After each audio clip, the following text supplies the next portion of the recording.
Livestream here on Doing Northern Gaming. That's more like it. I'm back. Streaming is back. We had a vacation. Now that vacation is over. And I'm glad to be back.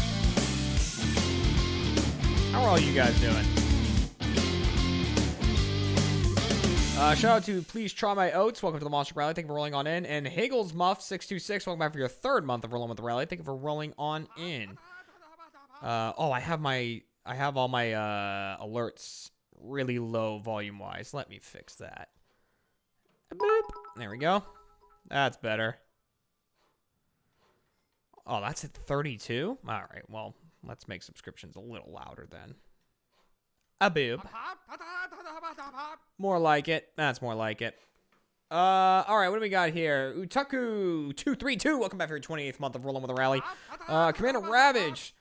With the 100 bit saying sorry for the wall of text, LJ, but just wanted to share with you some cool knowledge I discovered today. So before the Allied invasion of Normandy during World War II, this is a history lesson, there was a large misdirection campaign known as Operation Fortitude, the goal of which was to deceive the Germans about the actual location of the D-Day landings.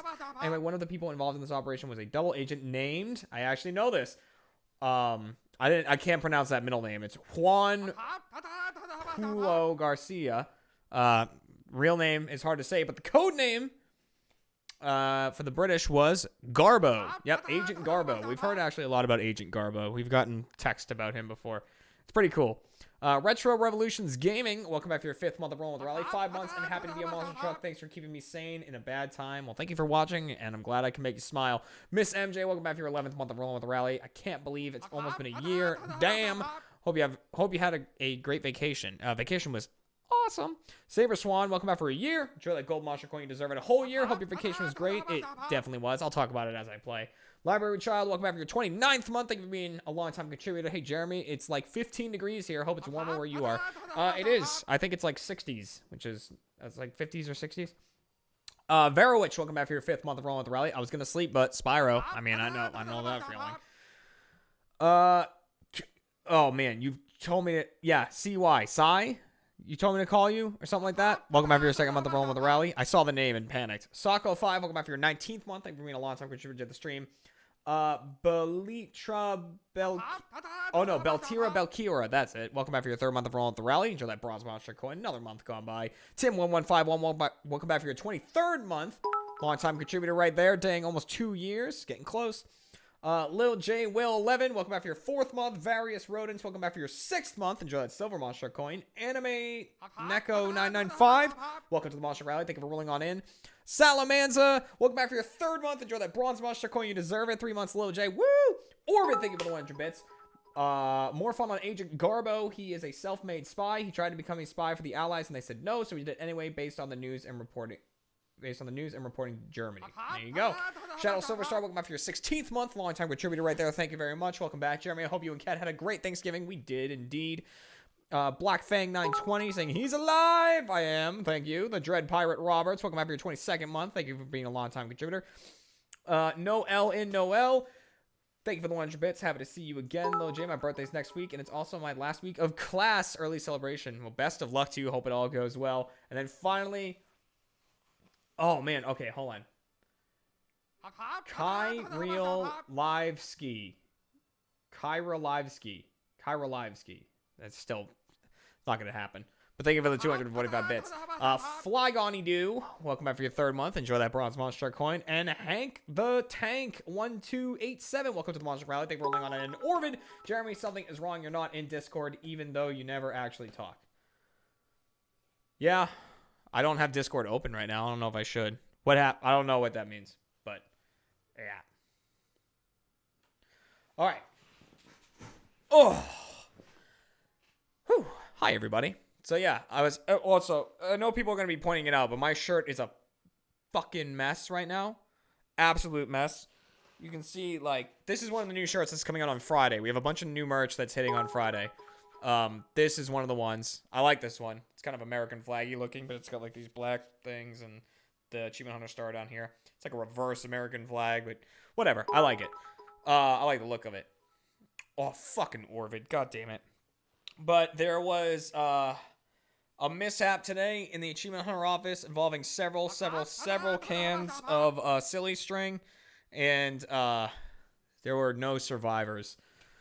So Orvid, god damn it, saying let's start this out right with the 9,000 bits. So thank you very much for that. Which means I have to do 30 push-ups right out of the gates. Which, boy, do I love that.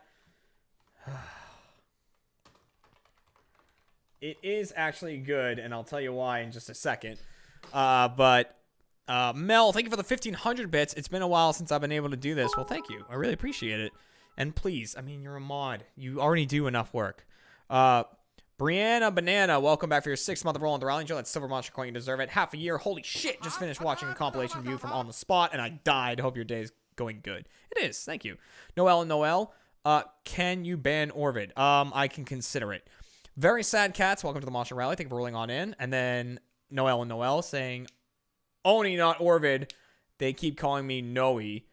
Or no, I guess is how you'd say that. Also on the fence. Eldritch, welcome to the Monster Rally. Thank you for rolling on in. And B North 01, welcome back for your 17th month of rolling with the rally. Thank you for being a long time contributor. Okay, I owe 30 push-ups right off the bat. Fucking hell. That's actually good, because I am in the process of trying to lose a lot of weight again. Not that push-ups really helps with that, but... Do you want to talk to them while I do push-ups? Cat's eating taffy on the other side of the door. What flavor did you get? Orange. Mango666, welcome back for your 23rd month. Hey, Jeremy, hope your holiday was awesome. Love seeing pics of Lil J with the big reds. Yeah, they were incredible. Hey, you all know my wife. She's going to talk to you while I do fucking 30 push-ups. I don't want those. Okay. If that's why you're bringing them in here. It wasn't. Okay. No candy for Jeremy. I'm not allowed any. I'm just having... What? Don't talk with your mouth full. Having a small bit of dessert. Smells good. Is that going to come off? Who knows? I got you something too. A new Achievement Hunter thing. I got your sweatshirt. It looked like something you would like. Okay. Well, thank you. And they were like, we have no use for these smalls in here. And I was like, Cat might want one. I always want them. Yes. All right. Let's do 30 push-ups. God damn it. Hello, all. My body will not enjoy this. All 1, 2, 3, 4, Everyone 5, was strawberry. 6, 7, 8, So, 9, 10. Thank you so much, Serafina. This is probably random, but thank you for streaming later in the day. I work from 6:30 EST. Ugh. And don't get home until 4 or 5. And so you stream around the time you get home. And studying. Studying is important. Studying is very important. And then Salamander, read that. Okay. I'll fix this. Salamanza, thank you for the 300 bits. Hey, Lo J, been catching up on the Fallout stream on YouTube, and I'm loving the powered up army you have. Oh, yeah. Yeah, they're pretty great. No, Orbit, he's not going to do them again. Was Cat in the way? Cat, We're trying to be in the way. Were you in the way? I don't know. I was here, so probably not. I'm going to assume that she wasn't. Okay. Let's get into Spyro. How about that? Okay. Have fun. Thank you. Goodbye. Booker, are you sad? Yeah, Booker, are you... I guess you can leave the door open for a little bit. If they want to come in, they can. Yeah, I'll kick them out if I need to. I'll kick them out when I need to. Alright. So, we are going into Spyro 2, Ripto's Rage. I don't think I'm going to get through the whole thing today, because... Oh, man, those actually really winded me, those push-ups. Are you going to already be a menace to me, Poof? Yeah, you're cute, though. By the way, this backwards hat thing, that was my look for... Cat, how long did I wear a backwards hat?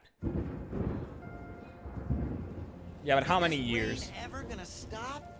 It's like 3 or 4. Sun looks like. We should go on vacation. Somewhere warm. I wore a backwards hat every day of my life for like either 3 or 4 years, yeah. Shores, yeah. I haven't been there since we kicked Junior year, it got taken by my football coach. He was like, fucking stop wearing a backwards hat. I was like, okay. You up for a vacation at the beach? Oh, he took my hat, and I was like, can I have my hat back? And he was like, get the hell out of here. That's what he said to me. It was a good hat, too. It was an element. No, it was element. Black element hat, yeah. Always great to see someone else who likes Spyro as much as I do. Love your streams, dude. You're awesome. Oh, thank you. And then Cody1021, welcome to the Monster Rally. Thank you for rolling on it. To these orbs and Maybe this isn't such a good idea. Bringing a dragon here could just make Ripto more angry. I really warmed up to this version of Hunter. But you saw the professor's book. They have claws like this, and teeth like this, and they can spit fire like this. They sound much more dangerous than Moonrise Ripto. 93, welcome to the Monster Rally. Thank you for rolling on in. You and Ryan were destined to wear backwards hats together, battle buddies for life. I don't do the backwards hat thing anymore. It doesn't really work with hats that are the snapback hats. They work with like fitted hats more, in my opinion, because otherwise you get like this.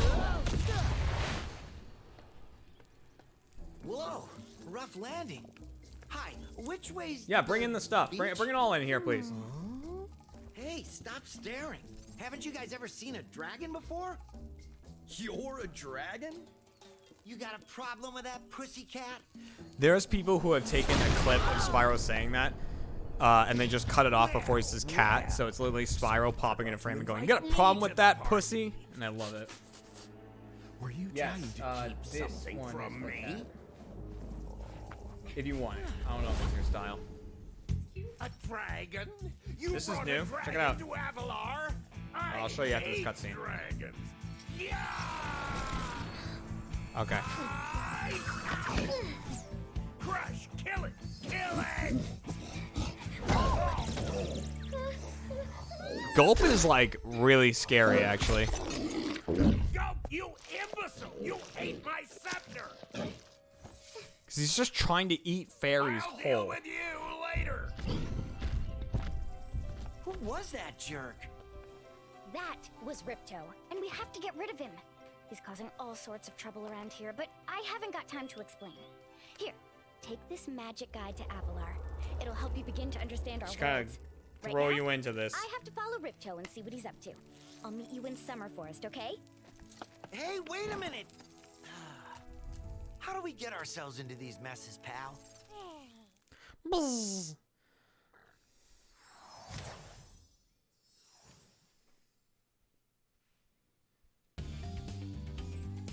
Check out the new merch. Look at it. That's one of the sweatshirts. So how many times have you completed Spyro Reignited since Extra Life, both on and off camera? The first game, probably like 4 times. 4 or 5. The second and third game I've both done twice. And this one. I'm excited about this one. I like the glitch shirt. That's a cool one. I was excited to get that one. And of course this one I'm wearing. And the one I got Cat. Here, I'll show you the one I brought Cat. This just looked like a cat one to me. She has a very specific style that she likes. As I'm sure everybody does.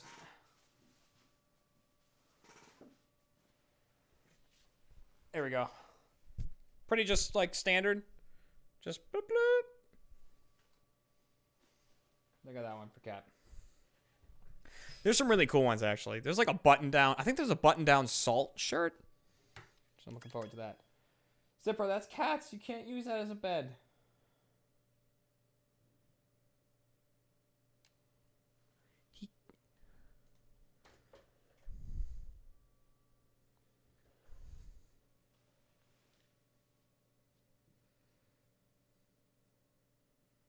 He's good though. He's a good boy.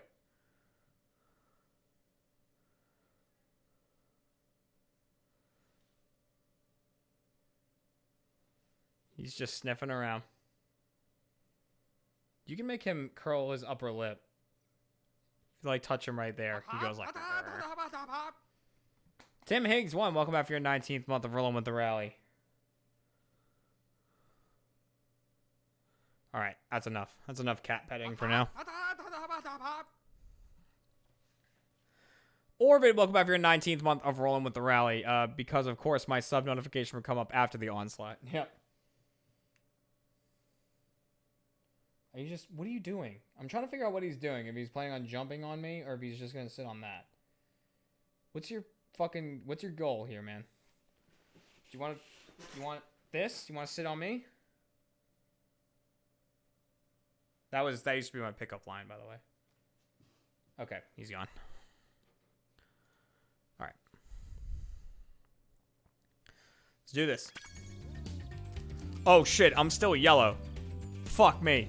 Hang on. Spyro reignited cheat codes.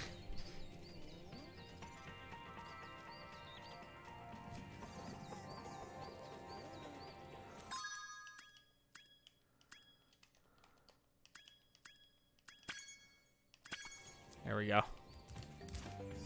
I was like, what the hell is going on?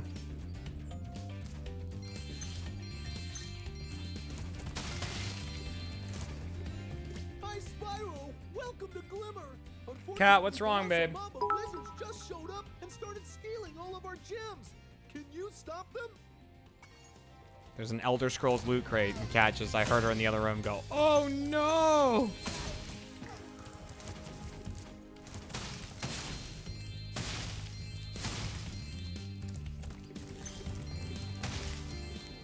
You do have a problem, but at least you admit it.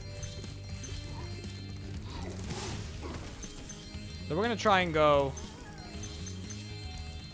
We're gonna try to go kind of quickly through this playthrough. I doubt I'll do it tonight, even though I mean it really only is like 3.5 hours usually. But the thing is, so I went on vacation recently. You see nothing. He's fine. Normal colors. Yeah. Went on vacation recently, as a lot of you know, and I just went full like fat ass on vacation, as you should on vacation. But I just really laid into it. Like I kept getting these like big meals, and then Kat like wouldn't finish her meal, and I'd finish it for her. It was just like, it was insane. I don't know why she didn't water his wet meat. She's going to later, so I might as well just do it now. I'm a friend of Alora's, and she asked me to help you out. Whenever you find me, I'll remember. Is it time for another detox December?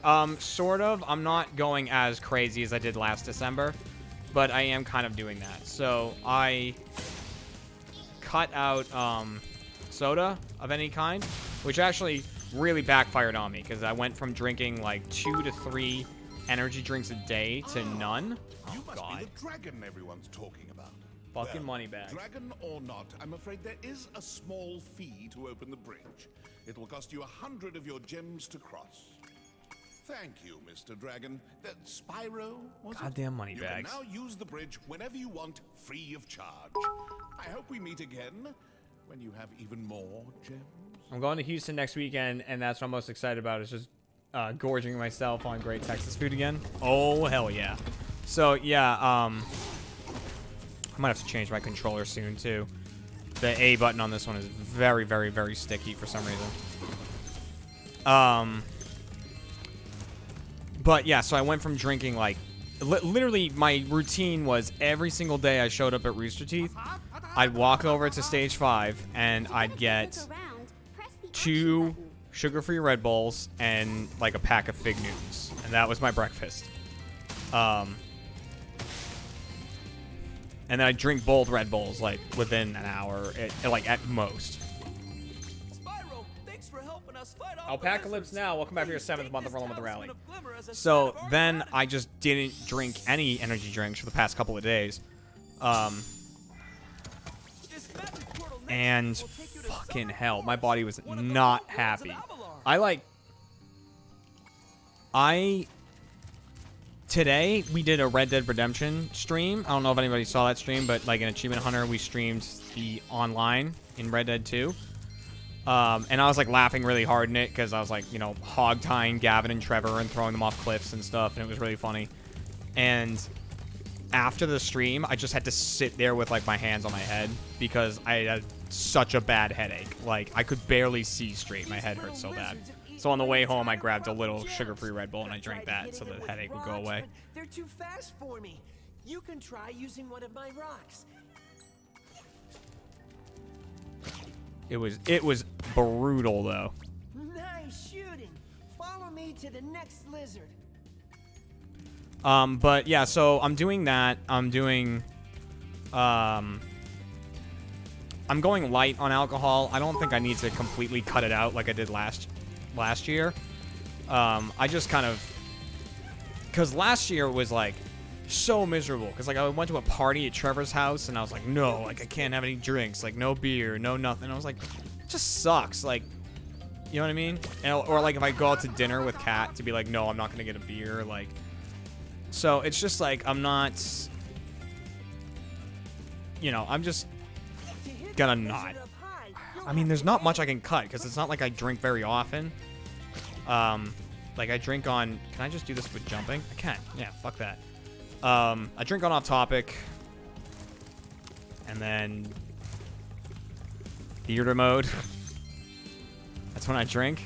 So like I'm just gonna kind of go lighter on those.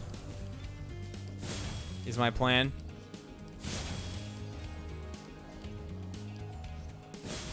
And then obviously be much more careful about what I eat. Honestly, the place I went the craziest eating-wise was when I was in Thanks for helping me light the lamp, Spyro. San Francisco. I went ape shit. Did I read Emerald Nerd? If I didn't, welcome to Monster Rally. Thank you for being a tier 2 sub.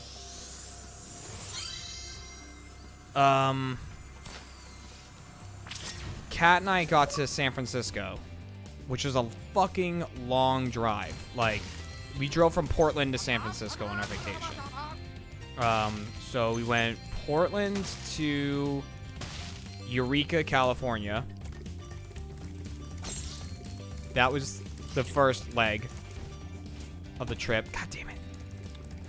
And that was... Fuck, how many hours was that? 7-hour drive? Something like that. Which is just a long time, you know? It's just shitty. And so we did that, and then we drove from Eureka to Portland.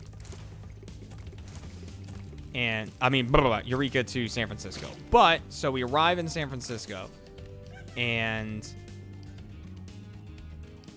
Come on. All right. And we're on, like, the wharf, or, what is it, Pier 30? I don't know what it's called. Something.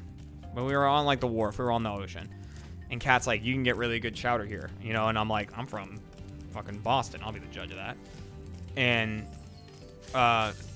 I went and I just smelled all this seafood from like these little like seafood shack type places.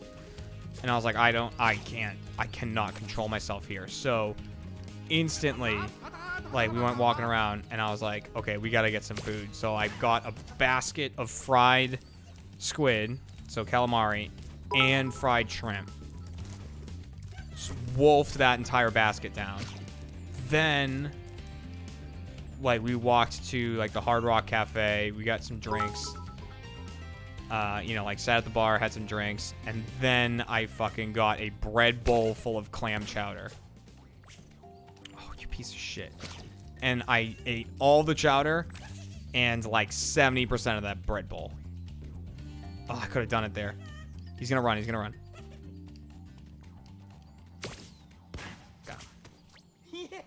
All right, Hayes Inferno, welcome to the Monster Rally. Thank you for rolling on in. And then Ultimate X13, welcome after your 18th month of rolling with the rally. Love you, Jeremy. Halfway to 2 years. Any plans to play Darksiders 3 on stream? Since you said you enjoyed it quite a bit during the Let's Watch. It was actually a lot of fun, but we'll see. Noel, Ryan's chat came up with an interesting question the other day. If you had a playlist of RTH content playing 24/7 out of your gravestone, what would you play? What? Out of my gravestone? So, like, my grave has a TV built into it, and it just plays RT and AH content?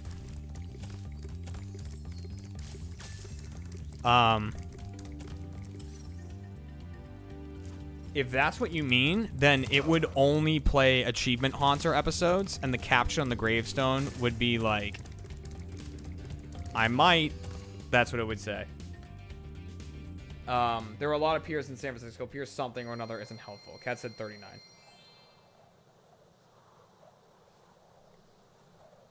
But the clam chowder was actually really good.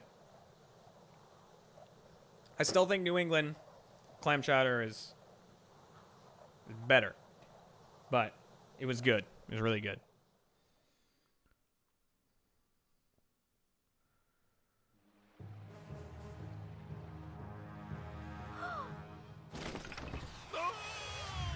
Yep, suck on that, Moneybags. You totally deserve it. Oh no. Oh, hello. Wait, like they have like such little things, like little details, like her ear twitches when Spyro comes through before she turns to see him. Some kind of goat? That's how everyone talks to me. Oh, sorry. Did you meet the gem cutters in Glimmer? Yeah, they gave me a souvenir too. They called it a talisman. They gave you a talisman? What, is it special? I just stuck it in the guidebook you gave me. Well, there are 14 talismans. Oh, in Spyro's so Avalar, and they're awesome. all Look at him. magical. I wish he was my little When you buddy. collect enough of them, they can be used to defeat. I have my Ripto. own little buddy though, and right now he's sleeping on a piece of soundproof. Hunter, where have you been? A piece of soundproofing. I got a little lost. Spyro's gonna help us collect the talismans. I am? He is. Spyro, look. There's no way you can get to Dragon Shores right now. Ripto and his monsters have taken over the I find it castle interesting during that the she's summer wearing forest. clothes that cover her We're going to body, have to go you to know, like Avalar's worlds cover her and chest and convince the everything, but it inhabitants doesn't to give you their it doesn't talismans. cover like You can her keep them in your crotch. guidebook. You know what I mean? I could do that.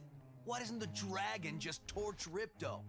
Hunter, you can't even keep track of your running shoes. How can we trust you with Hunter does a 14 weird thing here. talismans?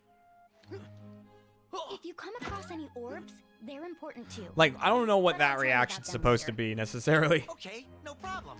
I'll collect a few talismans. Look at- give look at- Ripto the old cat hot foot, stretch. and be in Dragon Shores by lunchtime. Oh, he's so great. Hang on, I gotta quickly show you guys what I'm talking about here. Alright, careful so I don't disturb him. Here's the little buddy. Hi, little buddy. Hi, my little buddy.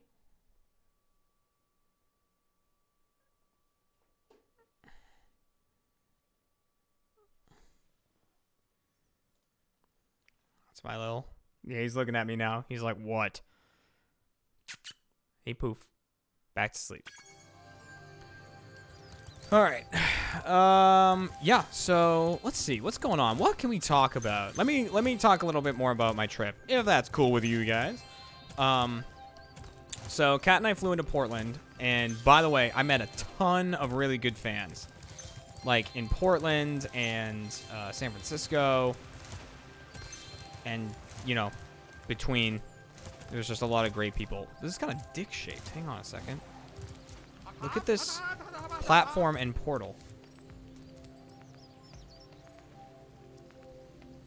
It's like two nuts, and then that, the glimmer's the bell end. All right. Anyways, so we flew into Portland. This is the home world. It was called kind of Summer rainy Forest. the 2 days There that we are were there. portals to many of the Avalar worlds around here. And one of the days was Thanksgiving, so that kind of was a shame because And we need your help. everything was closed, Start by obviously, retrieving but the whatever. talismans from Matt each of the 1915, worlds welcome you back for a visit. year. Enjoy that gold monster coin, you deserve it. 1 year down, and hopefully many more to come. Thanks for all the great content. Well, thank you for being here for it. And Kyle Soar, welcome to the Monster Truck Rally. Thank you for rolling on in. So we got to Portland. Wow. What did we do? I think we just went to a bar. Well, it's not a bar. It was like a restaurant, a burger joint called, what was it? Killer Burger, I think it was called. And I was like, we need to go here because they just had a little thing on the door of like an angry burger. And I was like, I love this. So, because it was kind of like a cross between a burger and a Voltorb. So I was like, I love this. I want to go here. So we went and ate there. Burger was really great. You know, they had a lot of good-looking drinks. We would have went back if it wasn't closed on Thanksgiving.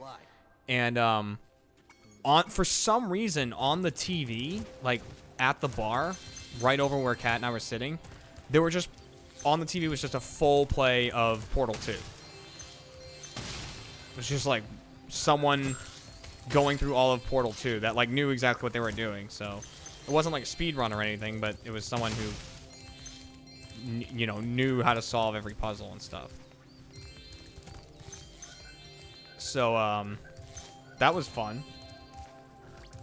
And met a fan at that bar too. So that place was great. And then just kind of walked around. We went to the Portland Zoo because Kat and I love going to zoos anytime we can get the chance. So we went to the Portland Zoo. It was really great. Now to make this next jump, you'll have to And then press the jump button, then press jump again at the top of your. we went to some bookstore. I forget the name of it. Nice job. But it's Now, like try to there's do a this hop. bookstore in Press Portland the that's jump like button, then press jump again to go up. massive. It's like a whole city block. And I'm gonna start skipping dialogue here. We gotta get a move on. It's like a whole city block, several floors. It was just like crazy. How many books were there? Powell's. That was it. Powell's. And so it was very cool. We went there, checked that place out. And then let's see, what else did we do in Portland? Besides just kind of walk around. It's mostly what we did. A lot of steps in. I guess that was about it. Then we like got our car, we picked up our rental car, started driving, heading for Eureka. Saw like a redwood or two along the way. Saw a couple. Got to Eureka. Went to a place there. Man, I can't remember the name of where we went. Something, was it Cove? No, that was in San Francisco. It was like some beach themed place. Went, got some stuff there. We saw like the oldest, not oldest, but maybe biggest Victorian style home in the US or something like that. It was in Eureka. It was awesome. I posted a picture of it on my Instagram. It was so cool looking.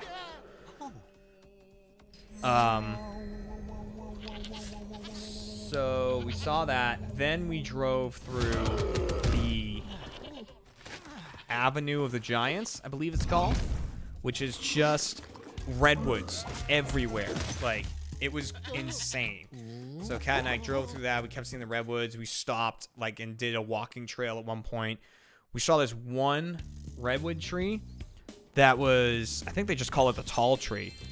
And it was like over 360 feet tall. It was massive. Got a picture with that thing just because of like how insane it was. And By concentrating. you know, did all that. It was so awesome. Then we went to San Francisco. And like I said, I went ape shit on seafood when we got there. And then the next day, we went on a boat that went out into the harbor or the bay or whatever they call it. And we did drive by Alcatraz. We saw Alcatraz pretty clearly, actually. But for the rest of it, it was very foggy out. Like at one point, we like heard a noise. You know, we heard like a boat, like, you know, honking, like foghorn or whatever. I guess that's why it's called a foghorn. But then all of a sudden there was just this massive what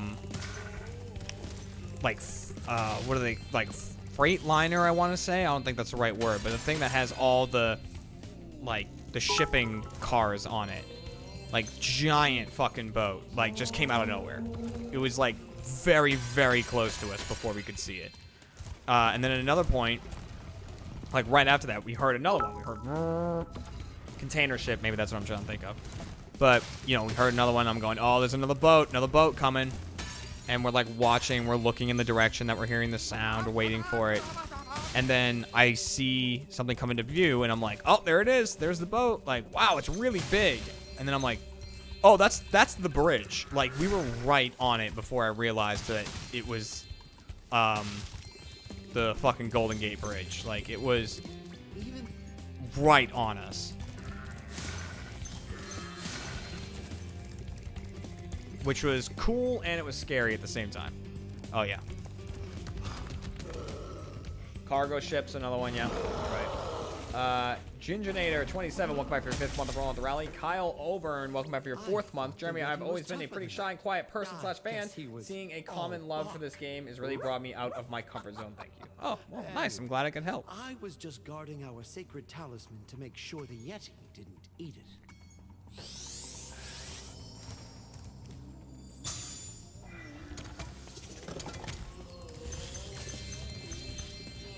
But let's see, we did that. We wanted to go to Ghirardelli Square, but because Kat was like, we gotta go, we gotta get some ice cream, whatever. But we ended up being too tired to do that. Because then we did a lot of walking. We went to get like, I think we got food at like a Middle Eastern restaurant. And my God, I loved it. Like, I love stuff like that. Like lamb and hummus and pita bread and all. I mean, because I grew up with that food coming from a Syrian family. We just ate that constantly. So I was just like loving it. That was delicious. And then we eventually, once it was a little bit later, we went to a bar in San Francisco that I highly recommend you go to. It was called Smuggler's Cove, and it's a pirate-themed bar. I know about it because I went there with Jack one time. Him and one of his friends from Ubisoft, we went there. And, you know, got a bunch of drinks, and they just have, like over 1,000 different types of rum or something like that. It's insane how many types they have.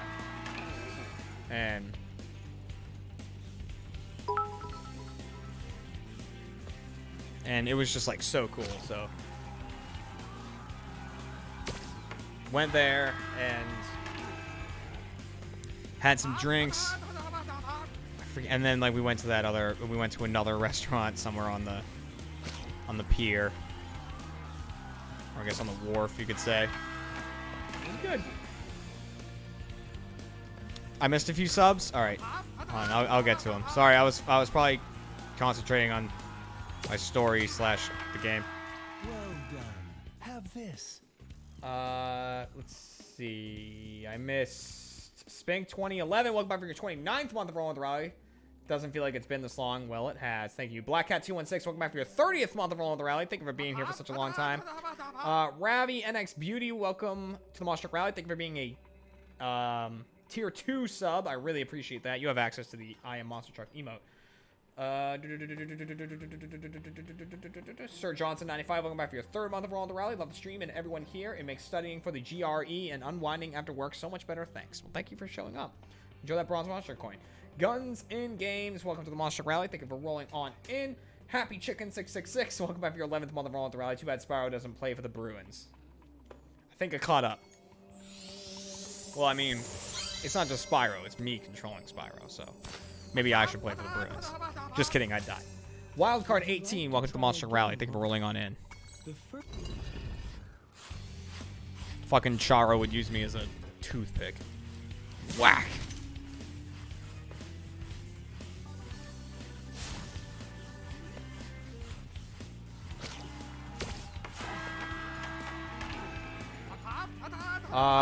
Ross, oh man, what is it? Ross Steffer, welcome back for your 4th month of Rolling with the Rally. Oh boy. Oh, I got it! I did not think I would get that goal.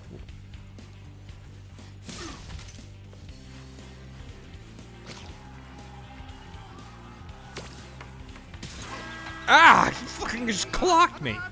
I like that I say that after fucking I torch him every goddamn...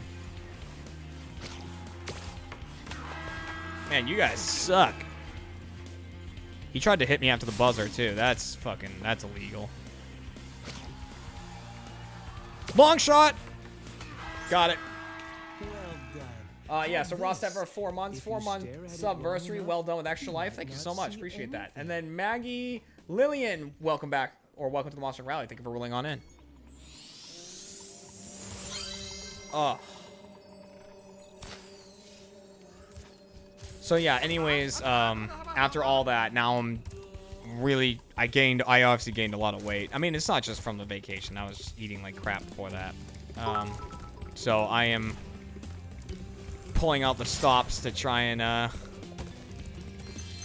drop a couple pounds. But I'm not going as crazy as I was before. Like, you know, I'm making healthier choices, but I'm not like excluding myself from stuff. Like we got Chick-fil-A for lunch today in Achievement Hunter, and I just got like a grilled chicken sandwich. It's just like grilled chicken, tomato, lettuce on a bun. Fine with me, and not that bad for you. Rogue like the X-Men, welcome back for your 28th month of rolling with the rally. Thank you for being a long-time contributor. Noel, you're an East Coaster by birthright. What do you think of Gritty, Philly Flyers, and apparently Antifa's mascot? Gritty, Philly Flyers mascot. I have no idea what you're talking about. I made a Bruins reference there, but that doesn't mean that I know anything about sports, specifically hockey. If that is what that's referencing. I don't even know, you know? I don't even know if the Philly Flyers are a hockey team. Just assuming they are because that's what we were just talking about. Which I know is like, it's almost sacrilegious for a fucking Boston, like a Bostonite, to not follow sports. Because Boston is so sport heavy. Like, everyone in Boston is like, the fucking Sox, the Pats. Oh, shit.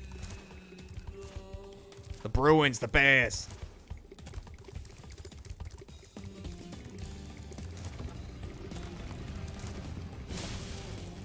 You know, I'll happily watch the Patriots and the Red Sox, but I don't really follow it.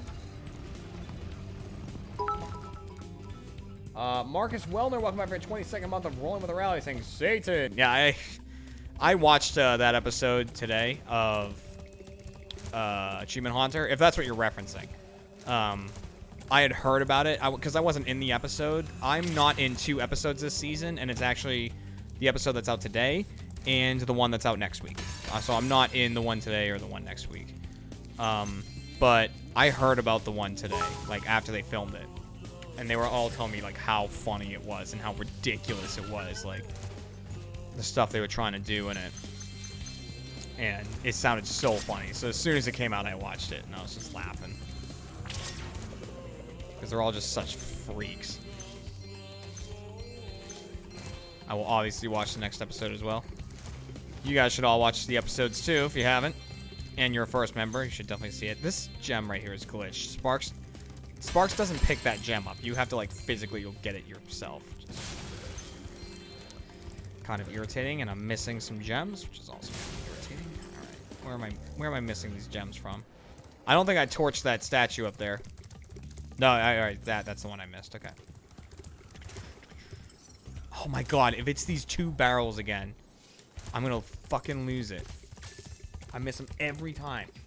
He's a mascot that looks like an animal ravished Oscar the Grouch, but orange. Jesus. And then Sig Sigma says, longtime lurker from a broke college student. Enjoy some bits on me. Well, thank you so much for the 1,000 bits. That is much appreciated. Oh my god, it is, isn't it?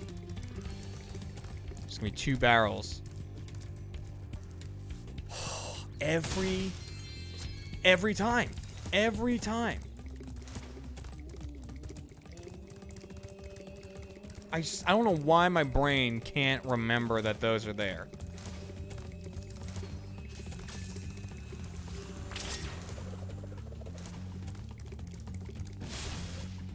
Well done, Spyro. You've scared the evil spirit away. Why don't you take this? I borrowed it from the temple. They don't need it. I borrowed it from the temple. They don't need it. Did you just you could just explain to any of these denizens that they won't live. You know what I mean? Like, if we don't get the orbs, they're not going to survive.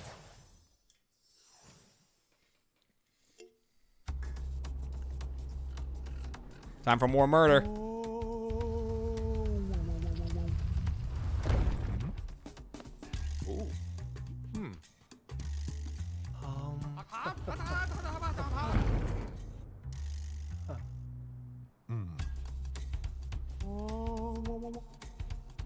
I just heard Siri or something. I'm sorry, anyone's phone I just set off there. Deadly Flood 3, welcome back to your 18th month of Rolling with the Rally. Hey Jeremy, it's been a while. Sorry I haven't been around in a while. Been busy with life and stuff, so I'll try to come around more often. Well, thank you for being a long-time contributor, and thank you for that. Yeah, that guy dead. Yeah, no Achievement Haunter spoilers. You should see it, though. I mean, I don't know at what point we say that spoilers are okay. You know what I mean? Like, can we talk about last week's episode? Obviously, if someone doesn't have first, I mean, I really don't want to ruin it for them. But let's just say if you haven't watched last week's episode, which is the Longleaf Sawmill, you really should, because some weird fucking shit happened in that episode. Stuff that I still can't fully explain.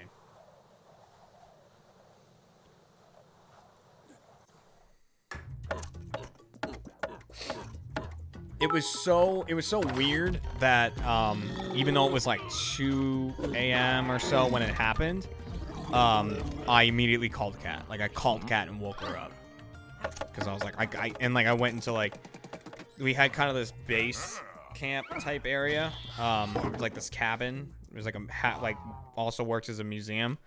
I went in there and I went in like some back room and I was like talking to Kat and I was like, this just happened and everything. She's like, are you okay? And I was like, just explaining the whole thing to her.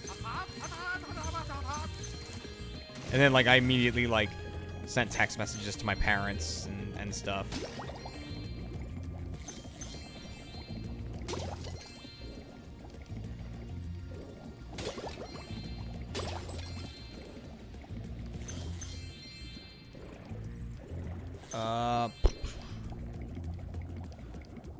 But yeah, I mean, like, and I can say, I don't really consider this a spoiler, but, like, saying what happened to me in that episode, because they showed it a long time ago.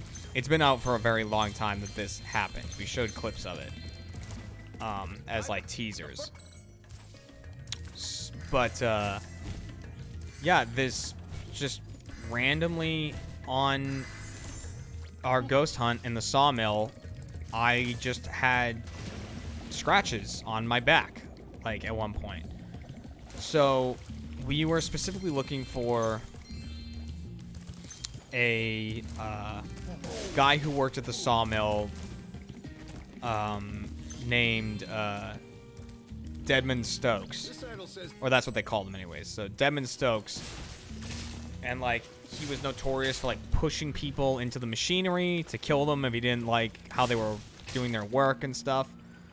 And so I was calling him out, I was like, oh, I was wondering why fire happened. It's because Spyro just sneezed. So I was calling him out. I was telling him that his sawmill was shit and that, like, I think at one point I was like, this is your livelihood. This is what you worked for. Like, do you know that right now I'm getting paid to fucking just insult you? Okay, Spyro, like, and to just play one video more. games? Like, how's that make you feel? Like, I was just laying into him. And I was, like, really laying into him because nothing was happening. Like, it was one of those hunts where we just get nothing. I'm obviously skeptical, like, very skeptical. So when someone's like, oh my god, I'm getting crazy stuff on the EMF, I'm like, are you? Because we know, like, if we and like Ryan has done this to freak out Jeff before. I think the episode he was doing it already came out, and we didn't use the scene that I'm talking about right now, but Ryan figured out that if you click your walkie-talkie, like, we like press a button to start talking to people. If you click that, even if you don't say anything, the EMF starts going off because it's picking up the signal. So, I never trust EMFs. Like, I would never look at an EMF and be like, got it, ghost. You know what I mean? Like, weird shit can happen with the EMF. But it's not, like, anything definitive. At least not to me. Same thing with the ghost box, which is the thing that, scans radio frequencies. And, like, so the ghosts can use the radio channels to communicate with you. Like, so much in Ghost, like, ghost culture, I guess you could say, like ghost hunting culture, relies on the human brain kind of playing tricks on you. And so like the ghost box is a great example of that, because like, you know, you ask a question and then you're just listening to radio channels. Like it goes through radio channels and basically you're just listening until you hear something that kind of sounds like an answer. And I admit that I've had weird stuff happen with the ghost box in the Magnolia Hotel. We had a really bizarre one where like we asked for something specific and got a reply that sounded a lot like the answer we were looking for. But again, it's nothing definitive to me because it's just your brain being like, I really want to hear something. You know, it's how Ouija boards work, right? It's no one thinks that they're moving a Ouija board, but in reality you are. It's just your muscles are getting antsy and bored and want to move, and your brain is kind of saying like, oh man, it could move here, and then because you're thinking about that, you start to move there and not think about it. So the human brain plays a lot into what people think is supernatural, because you get into your own head and you scare yourself, and like that's the weird stuff. What we always look for is we want more physical evidence. We are hoping to catch a ghost on camera, you know, like catch a figure on camera, or a noise even, like is much more solid evidence. And so at the sawmill, I was doing all this stuff, insulting Desmond Stokes, like laying into him about how shitty he was and everything, and that his mill sucked. And then and they left me alone to do this. Look at that. The hula girl's ring dance blew up that idol like...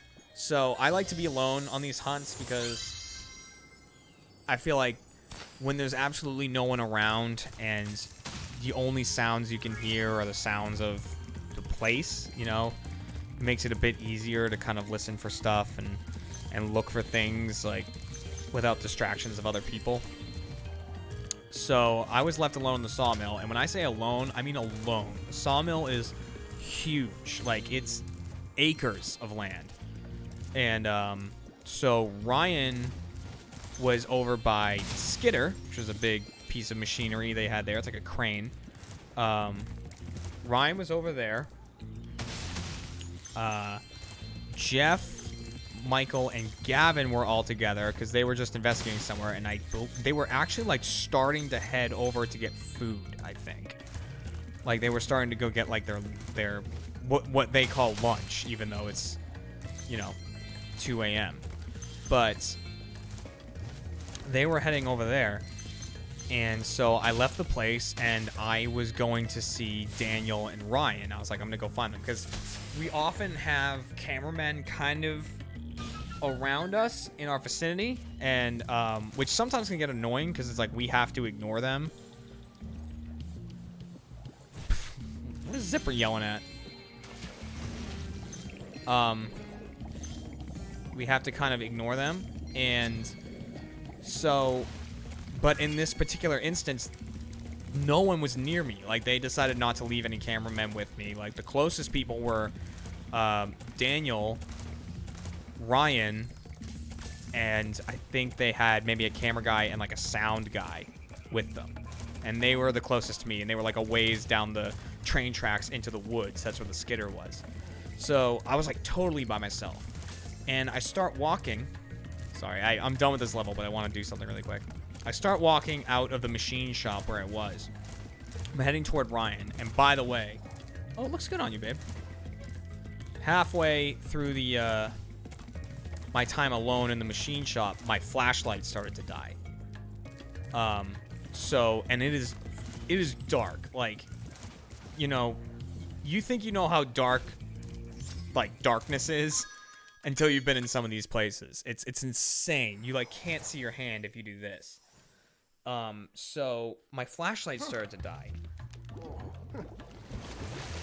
So I just had my camera in front of my face and the like half-lit flashlight because that was the only way I could see where I was going, because I was looking in the actual screen at the night vision to make sure I wasn't like tripping over the railway tracks or anything.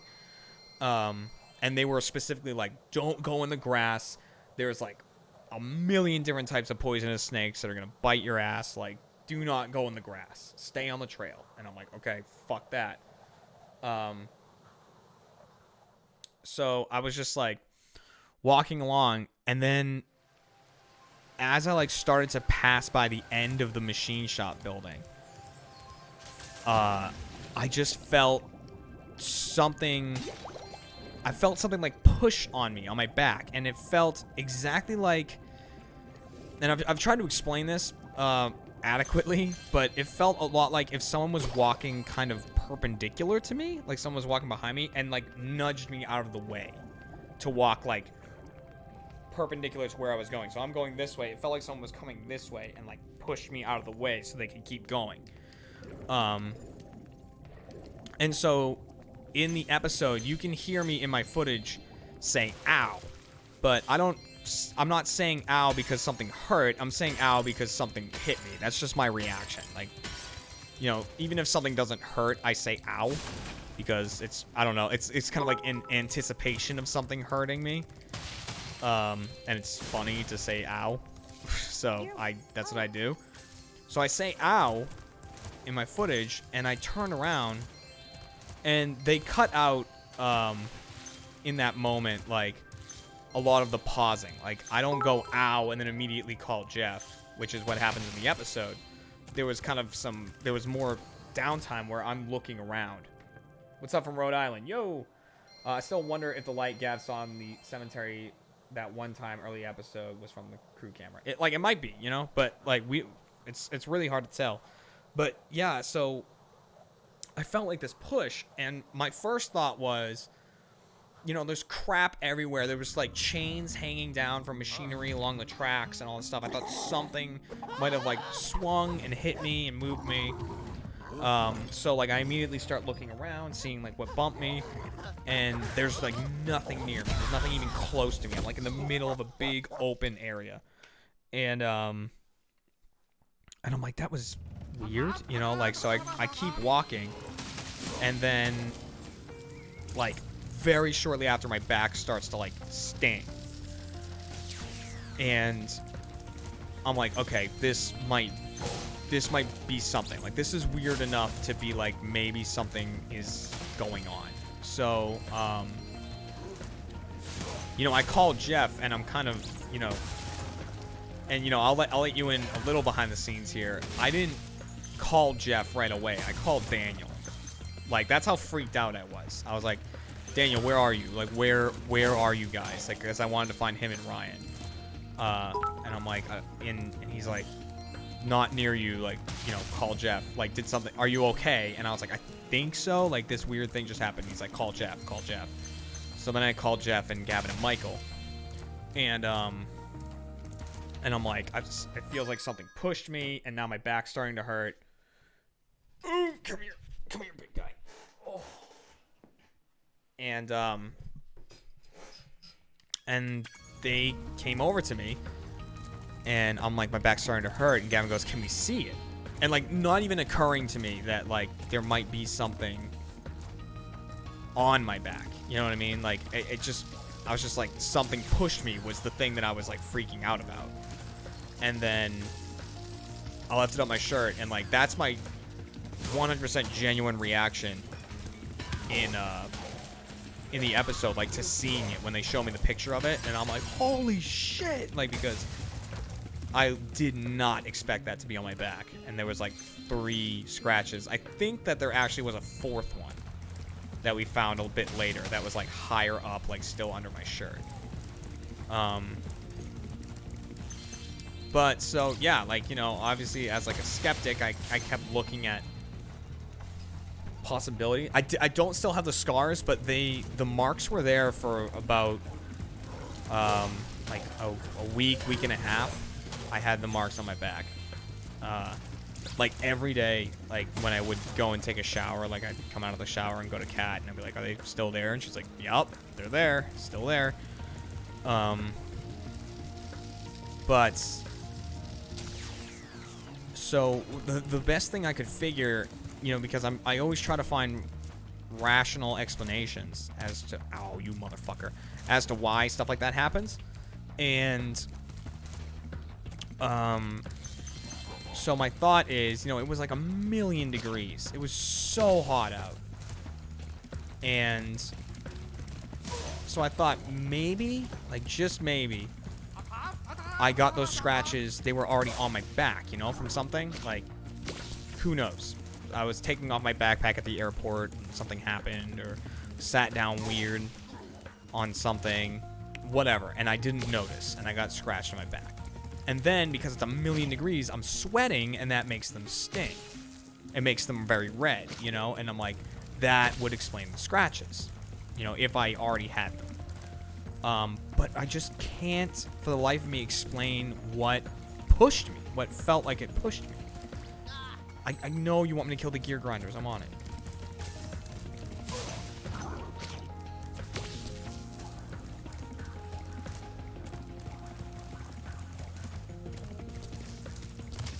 Ow.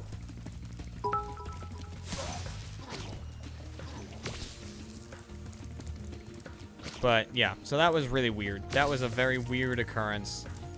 And still, not the most freaked out I've been on one of these ghost hunts, like by a long shot. That's a place called the Michelin Priory. So I don't know when that episode is. I think it's actually episode 1 of season 2. But that's the most scared I've been. That was a place where I will not give anything away, but I got so freaked out that I like had to leave the area I was in. I was like, I can't be here. I can't be here. And I actually forgot something I needed in the place, and I had to go back, and I like stood there for a bit. Like, I can't believe I have to go back in there. Like, I do not want to go back in there. And had to. It was terrifying. So that's still to come out.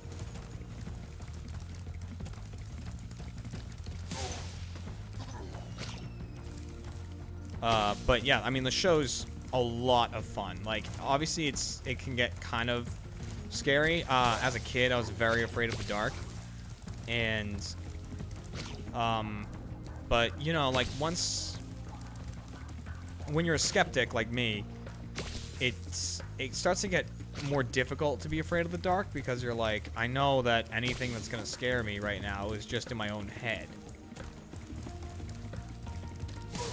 You know, like, nothing's gonna actually hurt me, because if something, I have a camera. It's something about having a camera too. I'm like, nothing's gonna actually, like, a ghost isn't gonna come out and like, you know, possess me and jump out at me and shit, because I've got a camera. I would catch it on camera, and then I'll be famous. And, you know, and now everyone that isn't possessed that's associated with the show is rich. So, you know, with those thoughts in my head, it's like, oh well. And that's like why I'm totally fine kind of barreling into like these really dark areas, and even when, like, you know, you're hearing weird noises and stuff, to like keep prodding and keep, you know, enticing things to come and attack you and stuff.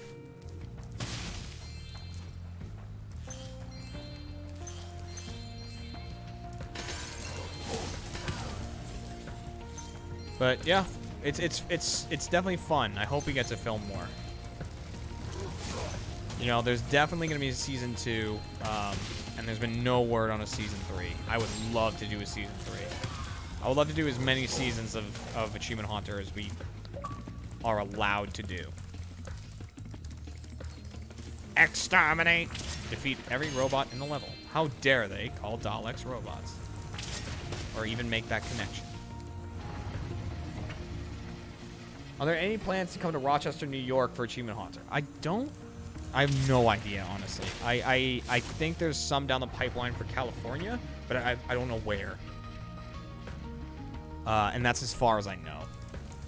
I usually don't know about where we're going until like very, very shortly before we go. What is something you'd really like to do, but due to budgetary constraints are fairly unlikely? I don't know. That's a tough question. I feel like there isn't a whole lot that's like, no, you can't do this. There's a lot of things I'd like to do that would be a ton of work, so I haven't really worked out. You know, there's just really not a possibility. I have a lot of different, like, animated shows I'd like to make, you know, like, between, I would love, like, an animated Go Night show. I even would love, like, an animated Fake AH Crew show and stuff like that. It's all stuff that I've been working on. But, like, getting things like that, you need, like, an animation crew and everything. You need a whole team, and, like, that's not something, you know, that Rooster Teeth has just, like, kind of at their disposal, capable of doing stuff right now, because, like, they're already working on, like, 18 shows. So, like, things like that's difficult. Spyro, you have done well so far. You could have this little I trinket for feel good like luck. ghosts If you are have sort of any like questions legends about out shutting down of the places power, like just Ireland, ask me. fairy circles and stuff. There may not be anything to them, but you still don't want to fuck with them just to be sure. Yeah, Gavin has that mentality. He's like, I don't believe in ghosts, but, you know, why risk it? The next Jess, welcome back for your slides get 31st tricky. month of You'll Rolling with the have to Rally. use Welcome your back other maneuver to from your make 'em. vacation. I hope Press you and the Kat had an action amazing button time in during a Boston. glide to We help. had both of those. Remember to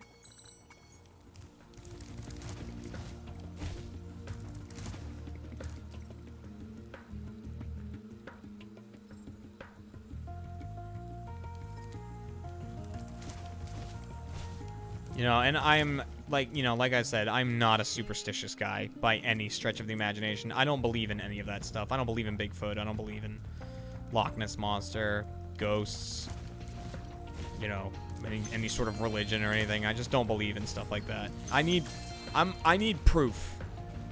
You know, and I'm one of those guys that's like, I believe that we live in a day and age where if something is out there, there's no goddamn way we haven't, you know, gotten footage of it or like gotten pictures of it or something. You know what I mean? Like, for there to be no evidence of Bigfoot, even though there's like 1,800 shows of people hunting Bigfoot and that's all they're doing, it's like, how on earth could that actually be a thing, you know?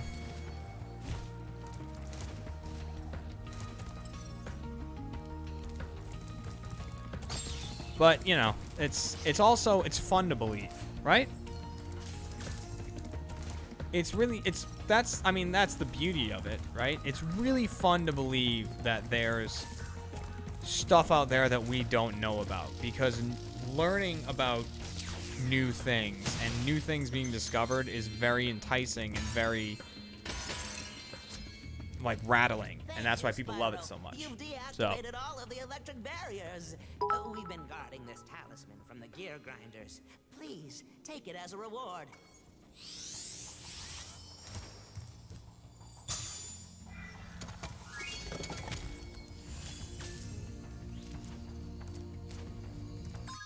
I'll just go through the portal.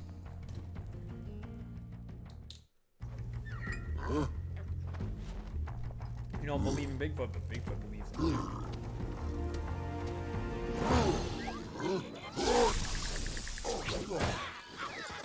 It's also fun to believe in string theory while using the Schrodinger's cat theory to work with it.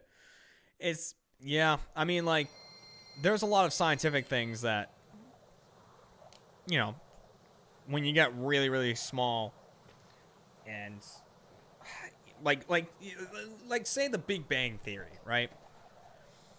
I haven't done shit, but like there's a lot of things that point to that being true, right? Like the fact that everything in the universe is slowly getting further from each other. You know, everything is like going outward. Everything is getting further away. I think except for one galaxy is getting closer to us. It's like the only exception. And like everything is like kind of moving away from a central point. And it's like, okay, well that, you know, That backs that up. But like, but it's not proven. How exactly can you prove something like that without going, okay, I made a time machine. I'm going to go film it. I'll be right back.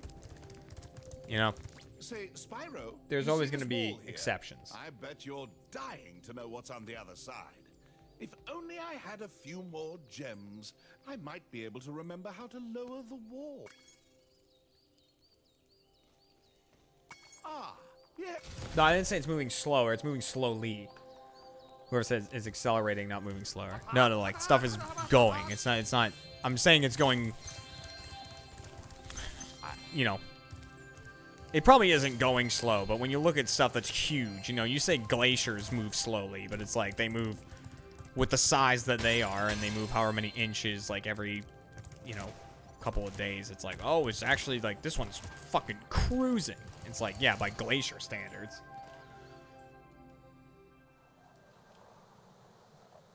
Fatal Envy, welcome back for a year. Enjoy that gold monster coin. You deserve it. 1 year already. Time flies so fast when you're part of an amazing community. Yes, it does.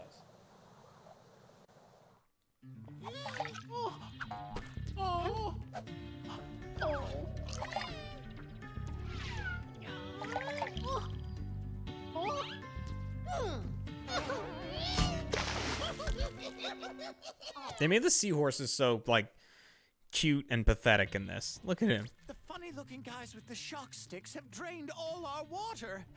We can't get it back unless someone activates the switches they're guarding. Your mouth wasn't lined up with what you were saying, but that's okay. I'll let it slide.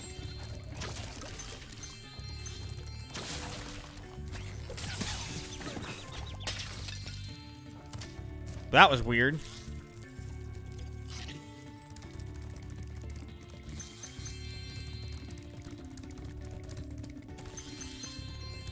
So, yeah, anyways, I think the point that I was trying to make a little while ago, and I never really got there, is that this won't be an insanely long stream because I have to go for a walk / jog before I go to sleep tonight. I'm gonna make sure I get my exercise in too, because that is also quite important if I want to be losing the weight. Not just eating better.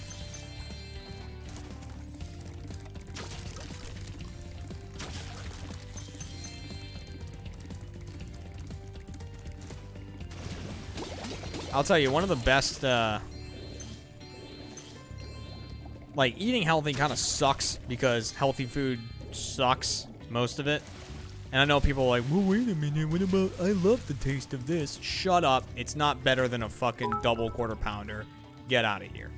But the thing that makes it bearable for me is any time that, like, Kat already has dinner, or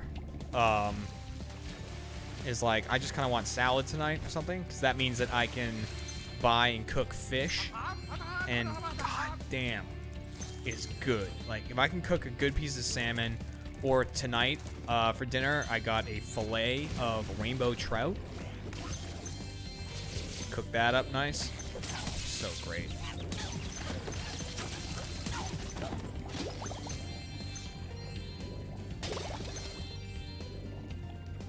Just, you know what? I let you live every time. That time, no. Hi, Spyro. You must be tougher than you look to get up. Godlike Coyote, welcome back for your 9th month of rolling with the rally. What do you think it would take on a Haunter shoot to convince you ghosts were 100% real? It would take a figure appearing in front of me and then going, ooh, or whatever, or saying, get out, and then vanishing before my eyes. That would convince me. Then I'd be like, okay, there's such thing as ghosts. Apart from that, there's not a lot that would 100% convince me. Because like I said, you know, the human brain is a crazy fucking thing. It will play a lot of tricks on you. You know, even things down to, like, There was one place where they... Oh, you fucking crafty sheep. There's one place where it was like, yeah, people have reported seeing green lights. You know? And it's like, ooh, green lights. Ooh.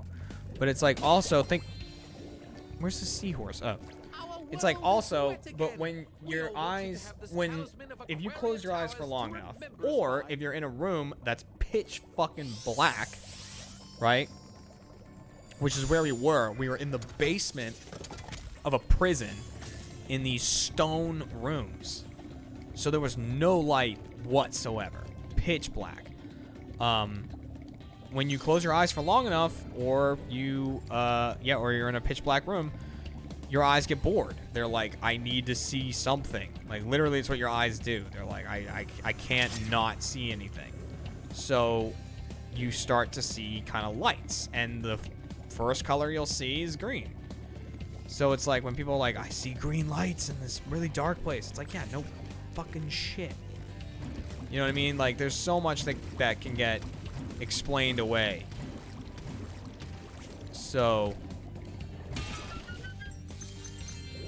you really have to take ghost stuff with like a real grain of salt, in my opinion. Unless it is like,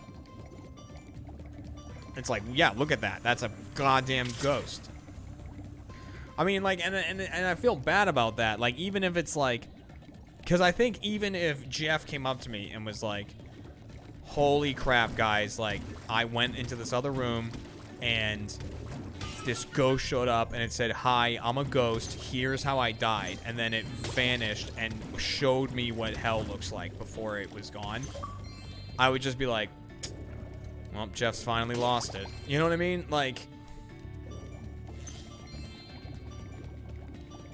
it's a really difficult thing.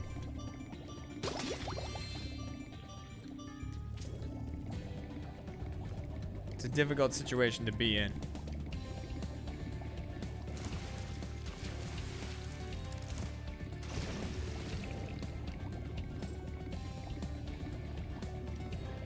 You know, and I gotta say, if one day something like that happens, and I'm like, I 100% believe in ghosts now because I saw one, it talked to me, ghosts are real. If that really happened, I wouldn't feel like, oh my god, like my mind is blown and everything. I would be pissed off. I'd be like, okay, ghosts are real. Why are they such pieces of shit?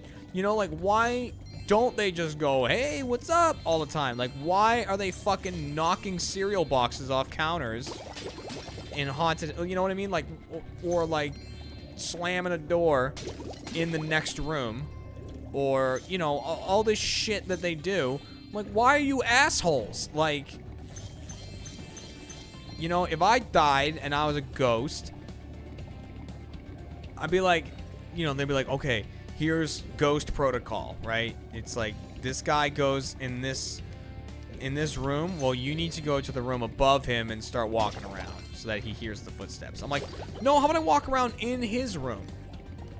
Like, oh, you can knock something off the counter, like when his back is turned. Like, no, how about I just throw it at him? Like, why do they have to follow these ghost rules of like, all right, let's calm down.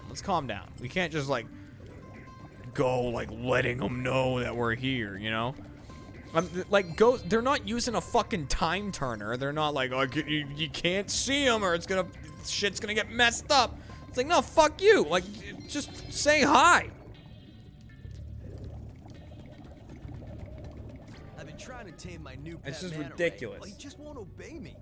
Hey, you're just about the right size to ride on his back.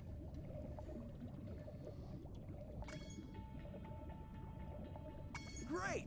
Hop on his back and... So, like, yeah, if a ghost ever popped up and was like, hi, I'm a ghost, I'd be like, why are your... Like, I'm not racist, but I hate all ghosts now. Like, and I don't know if that counts as a race, but goddamn, why are you people awful? Stop throwing shit around in other rooms. Stop turning on lights in houses across the street. Okay. Just fucking do stuff in a room where people are in front of their faces. How hard is that? Oh, but it requires extra energy to do that. Oh. It's like, yeah, it does. Does it? Yes. So what do? Oh, we pull it from the air, and that's why it gets cold. Okay, cool. That's why we measure the temperature. But then, once you take the energy that makes it cold, what do you do with it? We jiggle a doorknob. Incredible. Great. Thanks. Glad you made it. Glad you made my heat work overtime, so you could go in the next block. As much as I love the Achievement Hunter talk, I gotta ask, why is there no Alfredo shenanigans? I feel like he never got properly initiated like you do. We haven't done shenanigans in a while. The shenanigans is Alfredo gets beamed with almost every moonball in that office for some reason. He can hide behind a chair and the moonball will bounce off like 3 walls and hit him in the back of the head. He's just a magnet. You can make it to the top of the 6 Jay number towers. Stovertop. Let's go with that. Welcome to the thank you for the 1,000 bits. That is much, much, much appreciated. Gonna rescue the little fucking seahorses.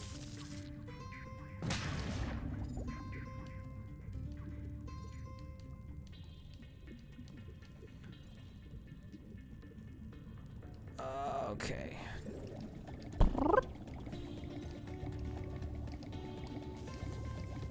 It's this, isn't it? Yeah.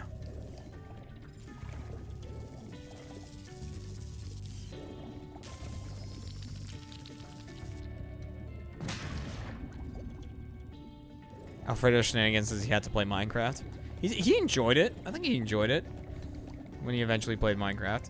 It's fun. If like, especially now with Galacticraft, we had an episode today. We did an episode of Galacticraft today that no one could have predicted the way it ended. Like, we were just doing shit, you know, normal Galacticraft style shit, like trying to get to the next planet and all that, and fighting these other bosses. The bosses get way cooler too, by the way. Like, we fought the skeleton boss on the moon. Oh god.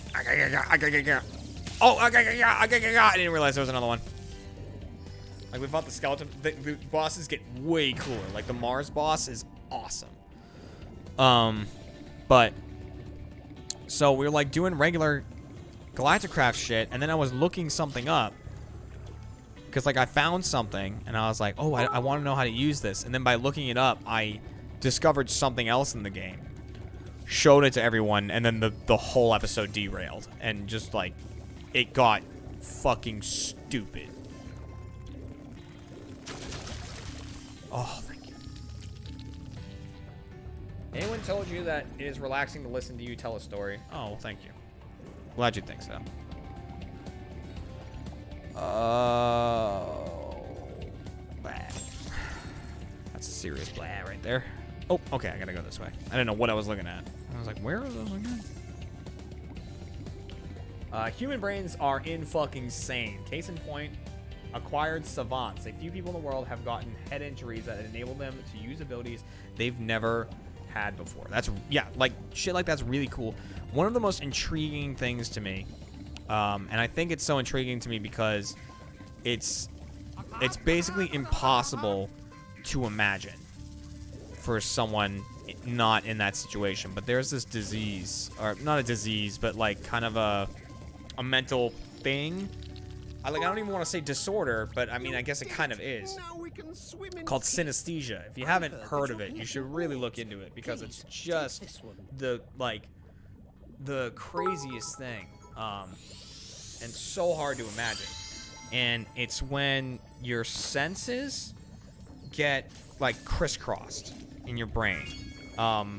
So you can like taste colors. You know, like that's the thing. Like if you or you like you see sound, like certain sounds, there's colors associated with them in your brain. So when you hear the sound, you kind of see this color. Like you don't actually see it, but your brain like imagines you're seeing it. And when you smell certain things, like a taste comes, like happens. And it's like this really weird thing, and I would love that. Like, I would love that. I wouldn't love that because it's like it actually is kind of tough for some people.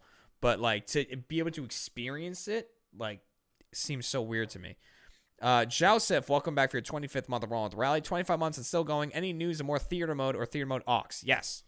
Both of those are happening. We just did a theater mode aux the other day. Which was not bad. It might have been yesterday. Man Wild, I don't know when it's happening, so I can't tell you. Man Wild 27, thank you for 100 bits. Has Fredo figured out what Fupa is? No, he has not. Beltira, as far as Ghost not doing much, have you seen the movie Ghost with Patrick Swayze? For him to do anything with this world took a ton of concentration. Yeah, and he still made pottery. Alright? Like, no? Like, I haven't seen a ghost do that. Have a ghost make me a fucking vase.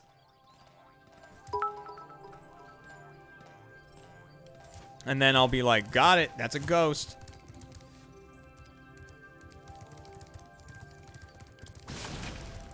Okay, let me do this thing over here. Cass McIntyre, welcome back for your 23rd month of Rolling with the Rally. Slothy Pie, welcome back for your 4th month of Rolling with the Rally. Oh yeah, me favorite persons. Hiya. Hello. And then Sexy Pottery says Pack Monster. Nice.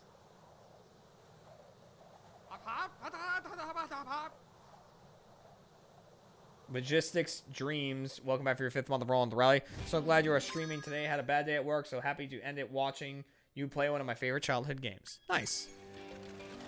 Glad I can help.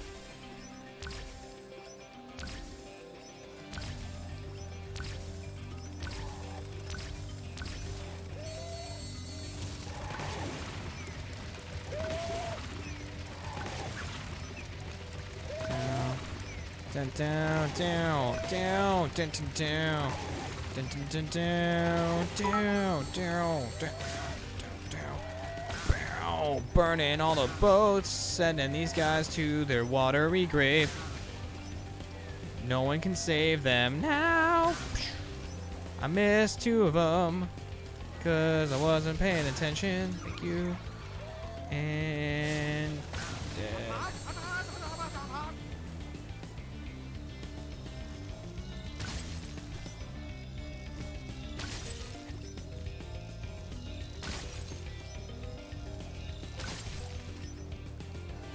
I'm not gonna get the skill point, but that's okay.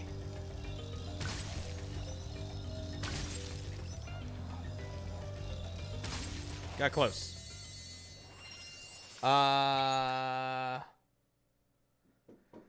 What I pictured was him trying to flick the bottle cap after meeting the dude who was hitting newspapers out of people. What is this? What I pictured was him trying to flick the bottle cap after meeting. Oh, if this is a reference to Ghost, I don't remember much about that movie.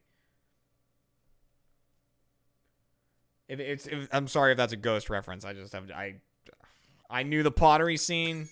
That's what I can give you. I actually did see the movie when I was really young, but I remember nothing about it. Chrisazy, welcome to the Monster Rally. Thank you for rolling on in. Is there going to be a Let's Play of Spyro? No, but we did actually record the first part of the Spyro Let's Watch, or as we call it, Lads Play, because it's just me, Michael, and Gavin, and Michael's playing, and we're watching. We recorded the first episode of that today. So, much like Crash Bandicoot. Ow.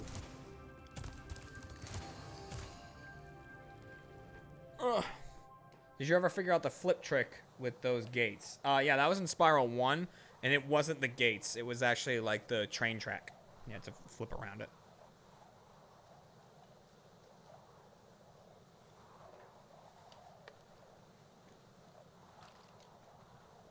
I like that I'm on a nice even number right now, even though I don't have all the gems in like 2 of the worlds. 3 of the worlds, actually.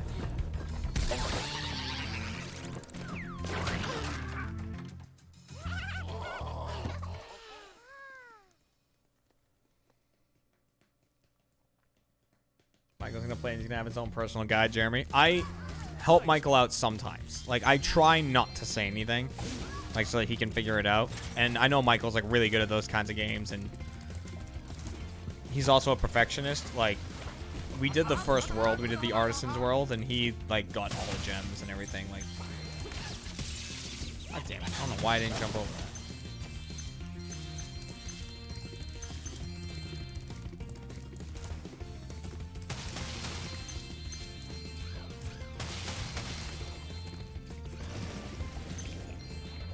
Or let's see, hold on. What's that? Ready? Hard eyes, motherfucker.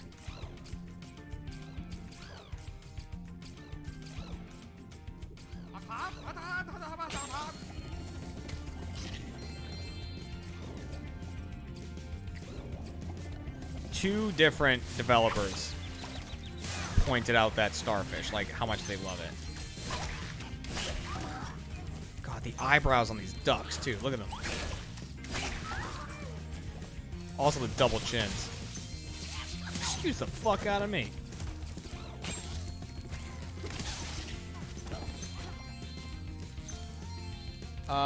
Z Nugent, welcome to the Monster Rally. Thank you for rolling on in. Happy Turtles, fitting name.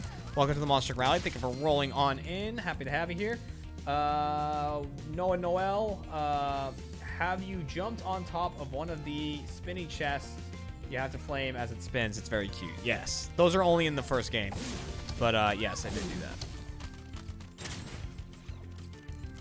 It is a fun little thing for them to add. Come on, buddy. Get a move on. No. Come on, big man. You.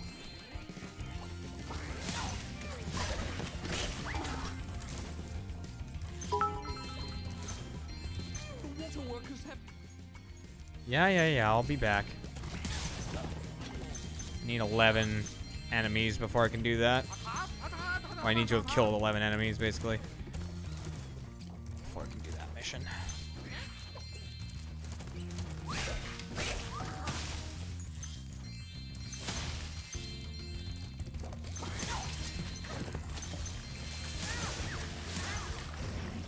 We're good. We got the right number. Come on, let me up. I just nailed the starfish. I didn't even know he was there. And I don't mean like bang the starfish, because I don't even know how that would work. Starfish are fucking weird, right? Like, they're one of those things that doesn't look like it's alive in any way. And it's like, yeah, this thing's like an animal. Like, it crawls around and eats shit, and it's like, ugh. Thank you, young dragon. The baby turtle. Long John Silverman, welcome to the Monster Rally. Thank you for rolling on in. And then Silverback says, Jeremy, if Insomniac released a new IP that was good in the same way Spyro was good, do you think you would enjoy it as much? Or is your attachment to Spyro primarily nostalgia? I think it is primarily nostalgia. I would love if they did. But, you know, the thing is, like, Yooka-Laylee came out a little while ago, and I did not enjoy it. Like, I just didn't enjoy Yooka-Laylee. So, I don't know. Like, I honestly, if it happens, I'll play it. But can't guarantee. And I think one of the main things that works against games like that nowadays, in my mind, is like there's so many games that you could play that are like this, but because there's so many games, the games are like, we have to find a way to be original. We have to make sure that our game stands out. So they add in like all these different mechanics that make the game its own and things like that, but sometimes those mechanics end up just kind of muddling the experience for me.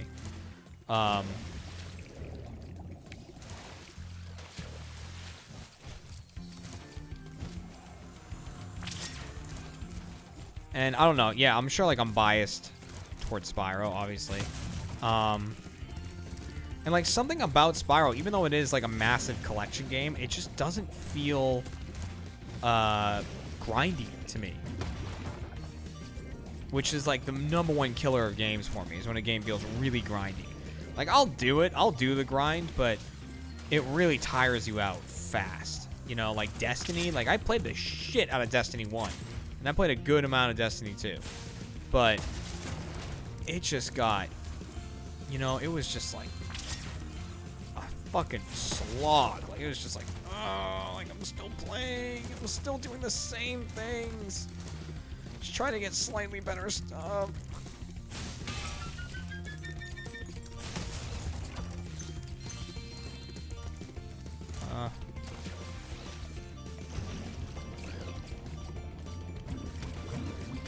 Dang it. I just wasn't pointed up enough.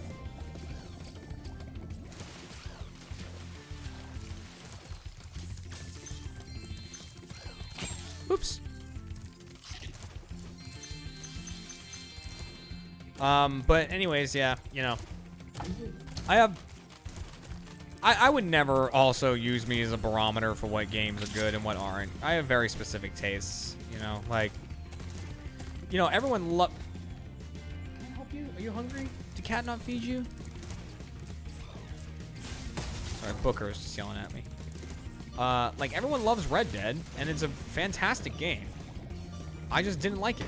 You know, it felt too slow for me. Most impressive. There was a lot of riding your horse from A to B, and I just didn't enjoy that. So I was like, I'm not feeling this. I'm not into this. Like, I would love to still play it at some point, even though, like, there are certain points that I'm going to be like, ugh, playing it. But, like, the points that aren't like that are really good, in my opinion. So it's like, you know, there's shit like that, like Pokemon Go. Or Pokemon Let's Go. I just did a tweet about it recently where I was like, fucking hell, like, I just can't do it with this game. And, like, I still played it and beat it. Like, I beat the Elite Four, I caught Mewtwo, I did all the stuff. But, like, I don't like the catching mechanic in it. I don't like the Pokemon Go style thing. And I get it. There's a lot of things people do like about it. Like, I love the fact that you, in Pokemon Let's Go, you walk into the tall grass and you can see what you're gonna run into. So, like, that grindy part of it, of like, oh, it's another Pidgey. Oh, it's a fucking another Pidgey. God damn it. Like, I just want the goddamn Pikachu. Another Caterpie. Another whatever. Like, I love that's gone, but I don't like a Shelter popping up, and you're like, I want to catch this, so you throw like 15 Pokeballs at it, you know, without any real great way to make that easier. Other than like the raspberries, which are actually pretty rare. Are you hungry? Hey, are you hungry?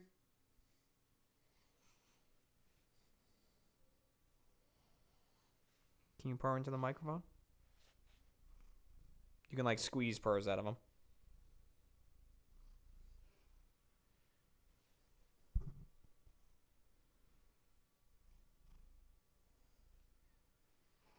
Okay. Now, I could feed you, or I could get Cat to feed you. Cat? Can you feed the book?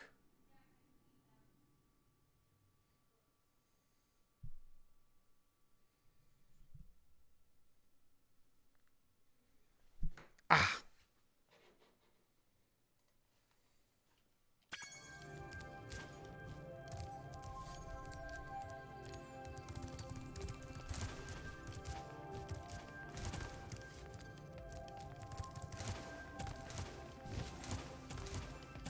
Yeah, so, like, I have my own opinions about a lot of games, and, like, you should make your own opinions about games. The other thing, though, is, like, if someone is like, I don't like Spyro. I don't like the Spyro games. Like, I didn't like them because of this, didn't like them because of this, and I would go, okay, cool. Like, different strokes for different folks, you know what I mean? Like, I love it. You don't like it. That's fine. Games are like one of those things that if you don't like it, people take it as a personal attack, and they're like, whoa, and they start making a million excuses for like everything that you say that you don't like about it. They're like, well, they were going for this, or like, well, the point was this, and a lot of people like that. It's like they're not cool with just being like, all right, you know, all right, cool. Just like people explode when you don't like the games that they like. Me, you useless buffoon! Are there any game mechanics you like that you wish devs in the same genre would use more often, like automatic path tracking, like Assassin's Creed or The Witcher 3? In open world games, No dragon. the easier you make fast travel, the better I like it. Crash. Go back Like and just pack my the fact that you can fast travel, like in Fallout 3, like the fact that it's like there's a location Say here, hello. fucking fast travel there. Like it doesn't have to be a city or anything. It's just like you want to fast travel to this fucking house that happens to be a location. Off you go. Like Oh my. I get that people can't want that see open the world switch. experience, I but think I've broken my goddamn, like glasses.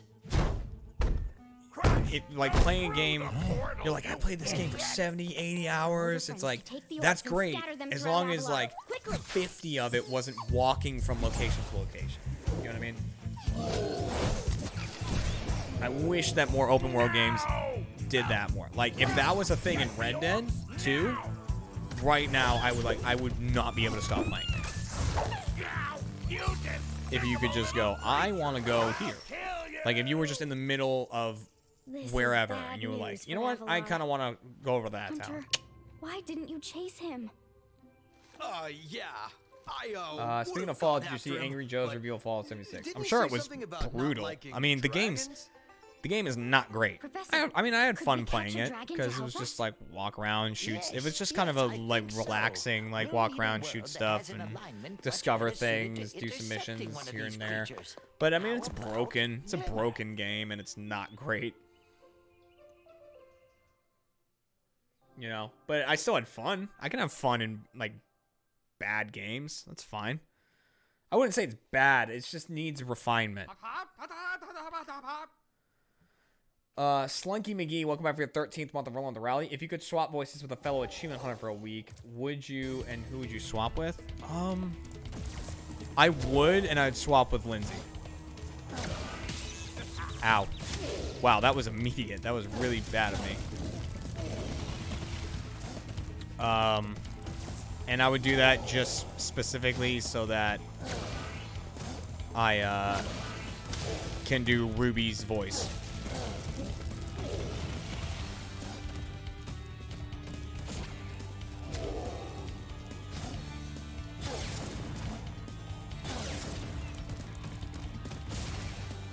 And not because I want to do Ruby, just because then when they call Lindsay in to do Ruby, she sounds like me. So there's one episode where Ruby sounds like me.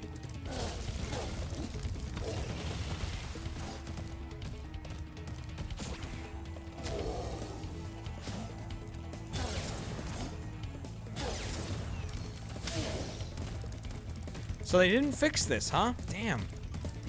So he's not supposed to chase you until the next hit. He's supposed to, like, just stand in one spot and swing his club at you on the first 4 hits, and then on the last 3, he chases you. But for some reason, on that hit, he chases you, and then on this hit, where he should chase you, he doesn't. Oh, he does! Oh, everything's all weird.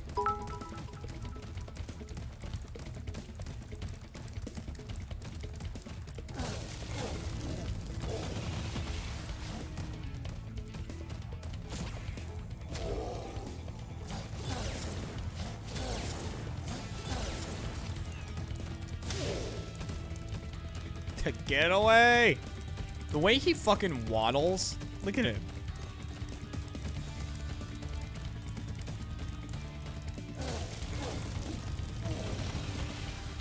Let me ask you guys a question regarding Spyro. In Spyro 1, you free a lot of dragons, right? Well, none of those dragons are female. And yet, one of your missions is to rescue the dragon eggs. In that first game. So, these dragon eggs, are they being laid by the male dragons? Oh my god, what is happening?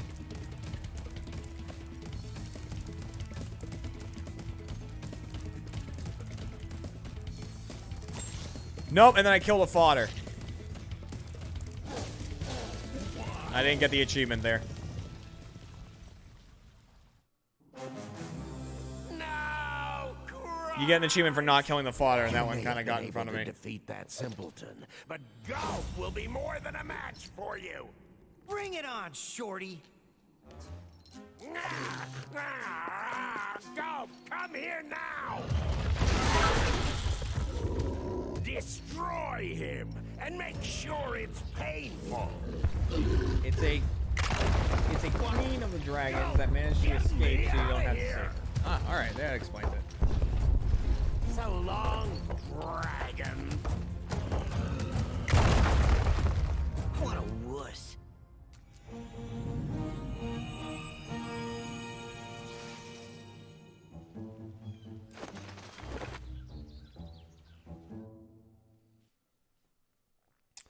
Hello, Booker. Hello, Scooter. Are you fed now? Are you fed and happy? No Zipper? Zipper's not in here.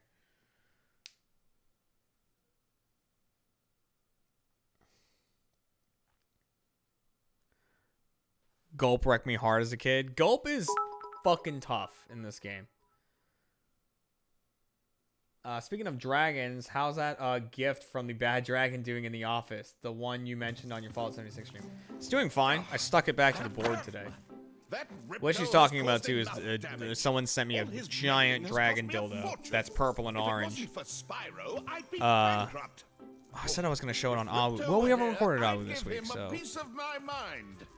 I'll show it on that one. I'd give him a lot more than that.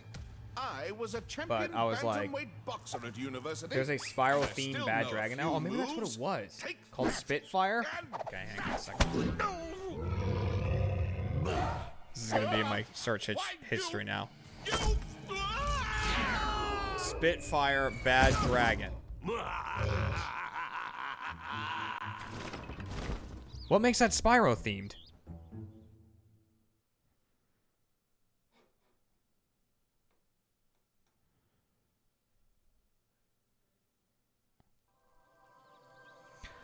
That's actually, that might be the one we got. Wait. I think that's the one we got. Is it?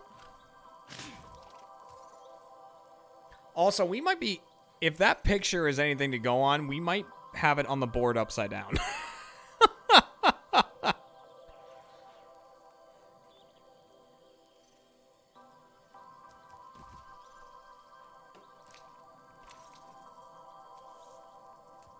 I mean, that doesn't make any sense. Listen, if that way that they're shown in the picture is the right way up, that doesn't make any sense. Nothing would curve like that. That doesn't make any sense. Well, well. You won't regret it. Okay.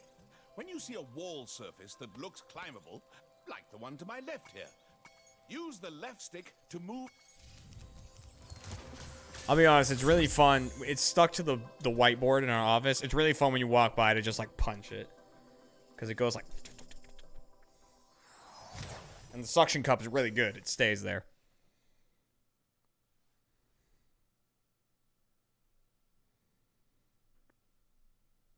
I mean, if you look at the rest of the collection, Dragon Dicks be weird, man.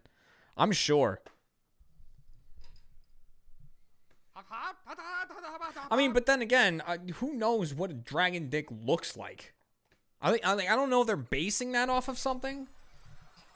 I don't like. Is it just like an upsized alligator dick? You know what I mean? Like, who was the first person that was like, you know what? They look like this.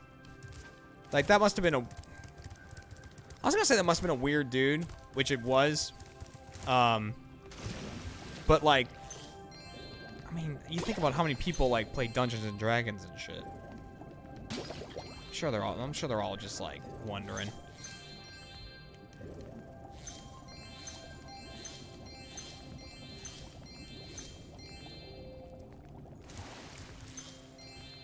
Maybe lizards. No idea. All I know is it's horrifying, and it looks like what the chick is describing in Shape of Water. For anyone who's seen Shape of Water and they're like, you know, or the chick's coworkers like, yeah, but how do you fuck? Like she essentially asks like, how's this silent bitch fucking the fish man? And she does a thing where she's like that, like essentially saying that like it opens up and a dick comes out. That's what that bad dragon thing looks like.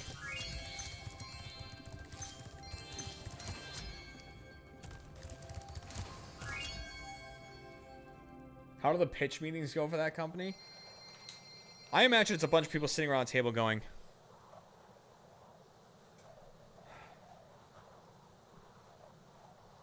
we sold more.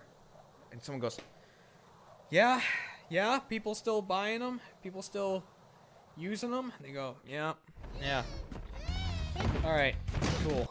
I'm going to go home to my family. Next week, same time. Yeah, okay, cool. And then everyone just goes their own way.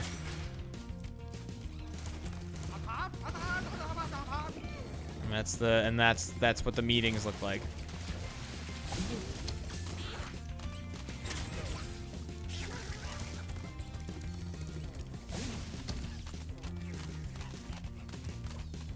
Field Doc, welcome back for your 19th. Hey, get on, you fucking fat turtle. You get on, man. Welcome back for your 19th month of rolling with the rally. So glad I joined for that part of the conversation. Thanks, boss. 19 months and loving it. We are Monster Truck. Well, thank you for being awesome. An awesome mod.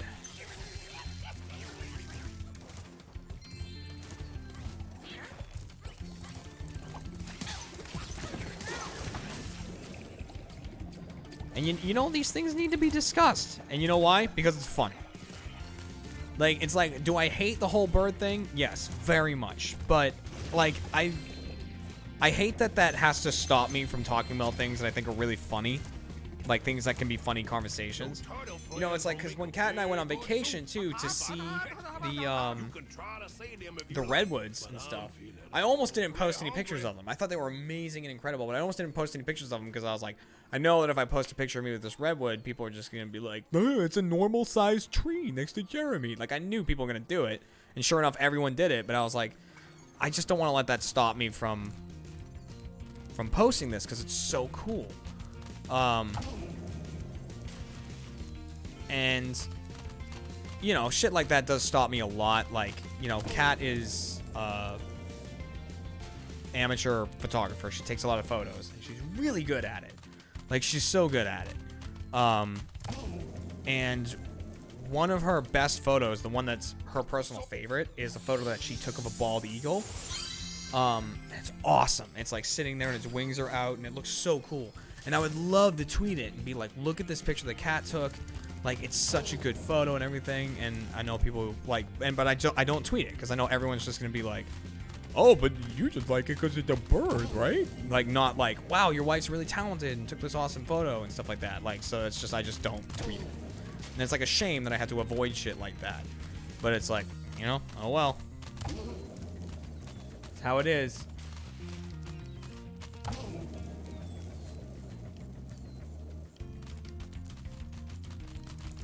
Boosh. There's an achievement for not using your flame attack on any of these guys, just using the charge, which this is 10 times easier than it was in the old game.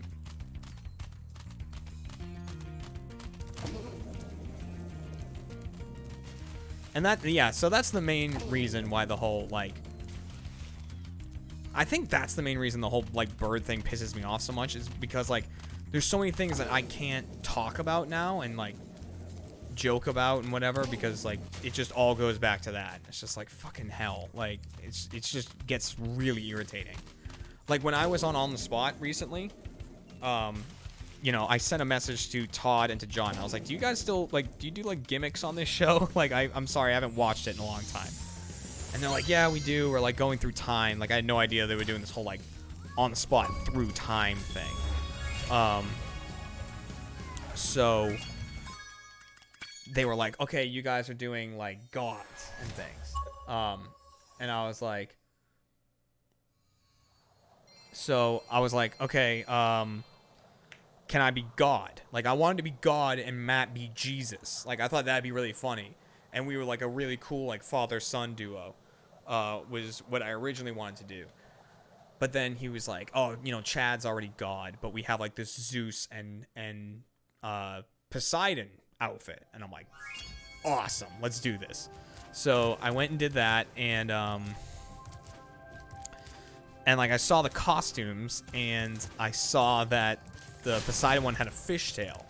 And I'm like, Matt is going to be all over this. Like, because Matt's, like, just a weirdo and, like, can make that stuff really funny.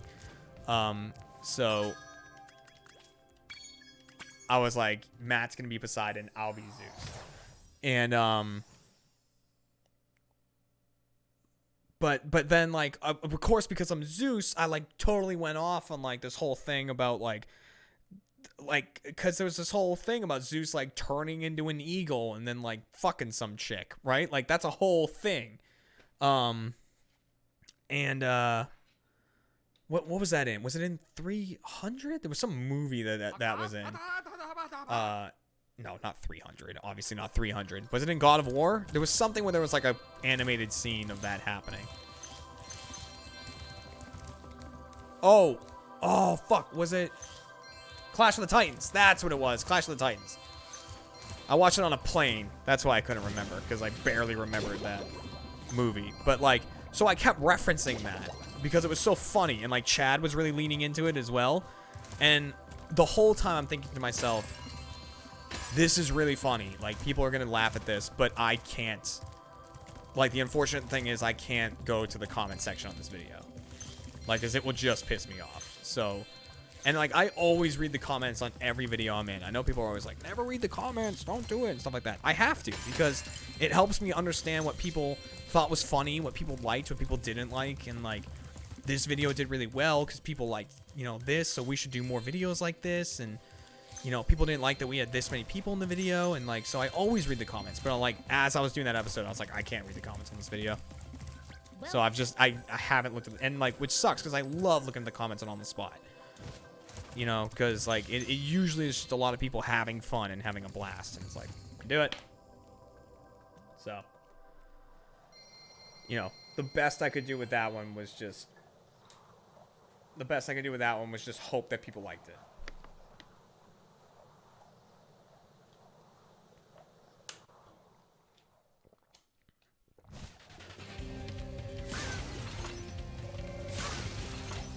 And speaking of birds, the achievement in this one is to get the pigeons first.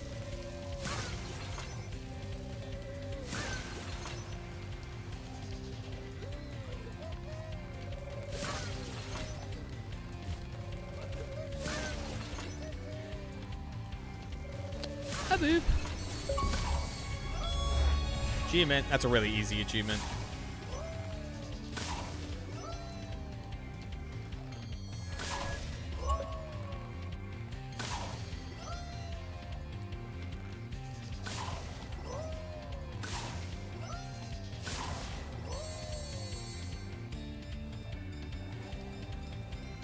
Oh, I really don't want to fail this one.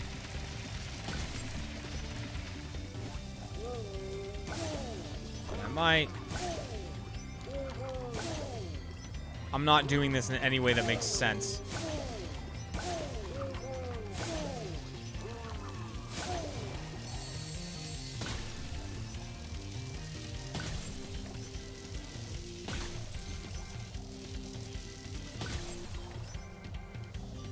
I think the last three are all over here.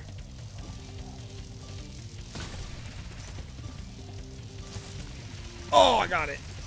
God damn, that was close. I really did that one in a weird way.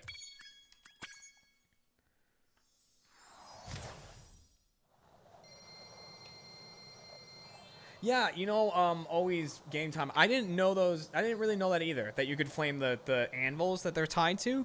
I saw someone do it one time, and I'm like, fuck, I had no idea. There was a lot of things that I learned. There were some things I learned in the Reignited trilogy that I didn't know about the original. Like, I play the original so many times, but on stream, someone told me that there's a map in Spyro 2, like a mini-map. I had no clue. Oh, I really don't like this level. Alright, let's just get it over with. Let's just do it. I really don't enjoy Zephyr. It's very all the mini games, all the orb challenges, they take so long. They're just like really tedious challenges. Like the actual story of it and the characters are awesome. Like I love that Zephyr and Breeze Harbor are at war and you're just like playing for both sides. But just like the Cowlix and the fucking Seed thing, the Romeo and Juliet thing. Just, like I love the grubs. There is another thing I don't like about this level. Like there are some things about the remaster that I don't enjoy. Even though I mostly talk about how much I love the remaster, but one of the things they did that they actually removed that I don't like is these little dudes. So they like swallow these missiles and they spit them back at you like that. And in the old game, when they swallowed a missile, they would get like bigger. They get like missile shaped. So you knew that they had a missile that they could spit at you. And in this one, they don't really change at all. So it's really hard to tell if they're about to like spit a missile at you or not.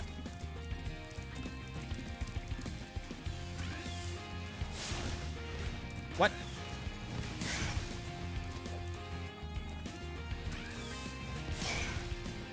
Nope. That's one of the only things about the remaster that I don't enjoy. Ah! See, it's just like his cheeks are a little puffed out, but it's really hard to see.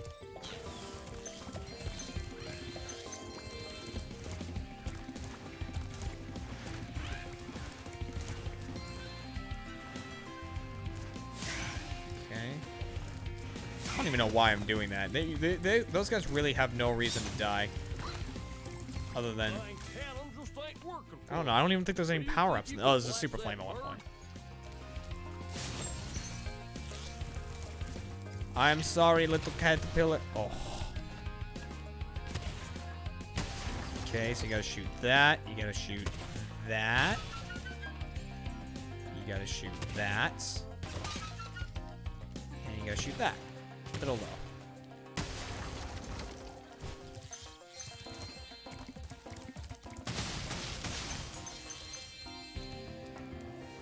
Jeremy, why aren't you doing any of the hunter missions in the speedways? Oh. Because I totally forgot. That's why. That's literally why. I totally forgot about them. You bring up an excellent point. I will be doing that. After this mission. Or after this level, rather. The design on the dynamite dudes is awesome. The TNT guys. Oh, you caterpillar fuck got in the way.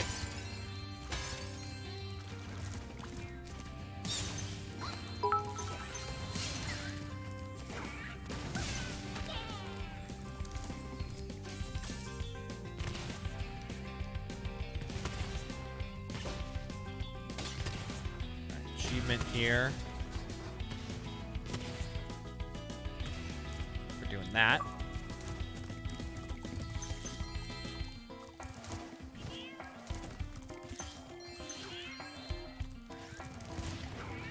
Man, I actually forgot like those speedway challenges. Let's see. So the first one isn't bad, and then the other one is kind of irritating. Ow. Whoa. But there's one. Is it in this game? I think it's on Icy Speedway, which I think is in the second world. It's like you're parasailing behind Hunter, and you have to go through the rings. That one fucking sucks, dude. What happened to that bird? Where is he? He died. I didn't kill him. I really want to kill this thing.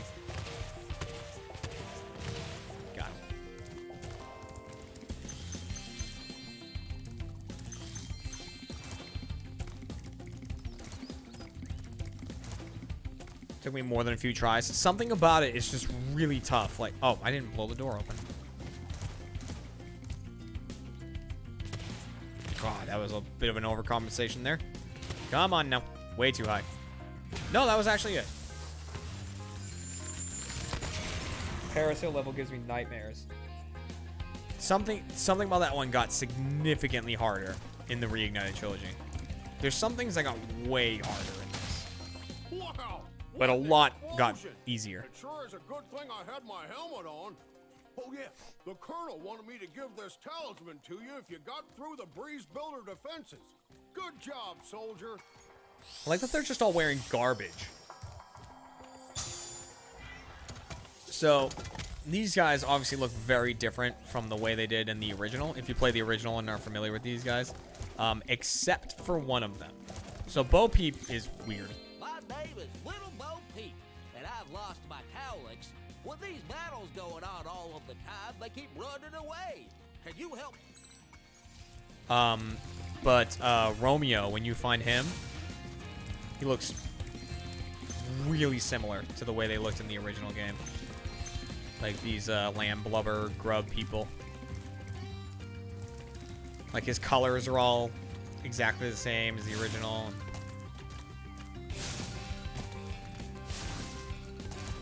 Something though that didn't translate very well from the old games to the Reignited is anyone that had black eyes, like full, you know, like just their whole eye was black. It looked kind of like okay and a little, maybe even a little cute, like in the original. And in this, it looks fucking demonic.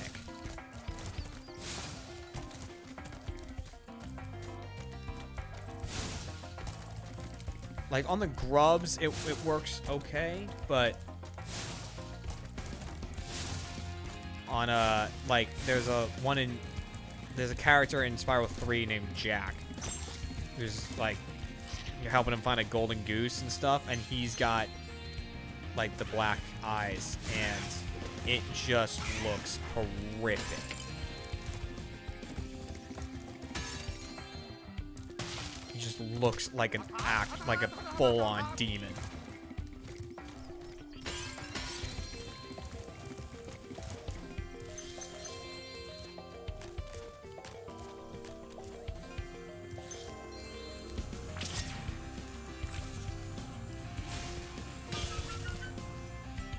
Alright, boys. By the way, this is one of the coolest things they did in the Reignited trilogy. Super Flame Spyro was like an amazing idea on their part. He just looks so goddamn cool.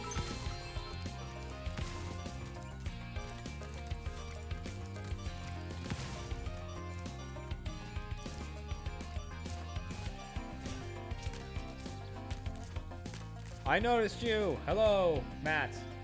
Den3265, welcome back for your third month. Enjoy that bronze monster coin, you deserve it. Time sure flies and you're having fun. Love watching your streams. Oh, well, thank you very much. Thank you for watching.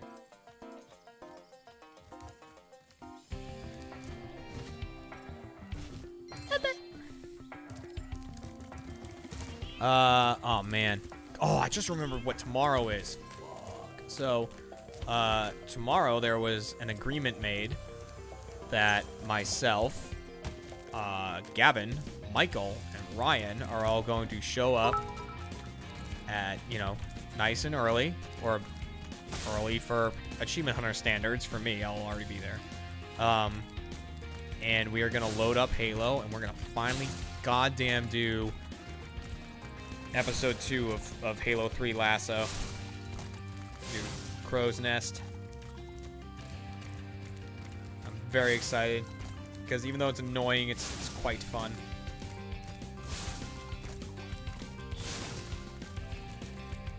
That one didn't get in, but whatever. Here's a little something for, you know, Jerry, as a fan of AH, what was the moment you realized being a content creator was something you were really good at? It seems like a lot of Achievement Hunter came from fairly unrelated backgrounds and very quickly became talented Let's Play personalities, which is not something everyone can do.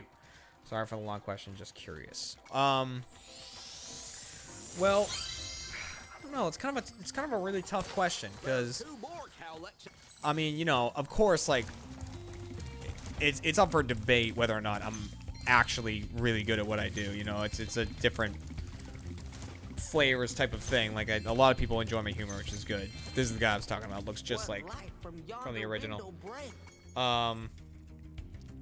But I don't know, it's so hard to say. I think what it was is when I was in school, when I was young, like elementary school and then most of middle school, I was really a no one, you know, like I wasn't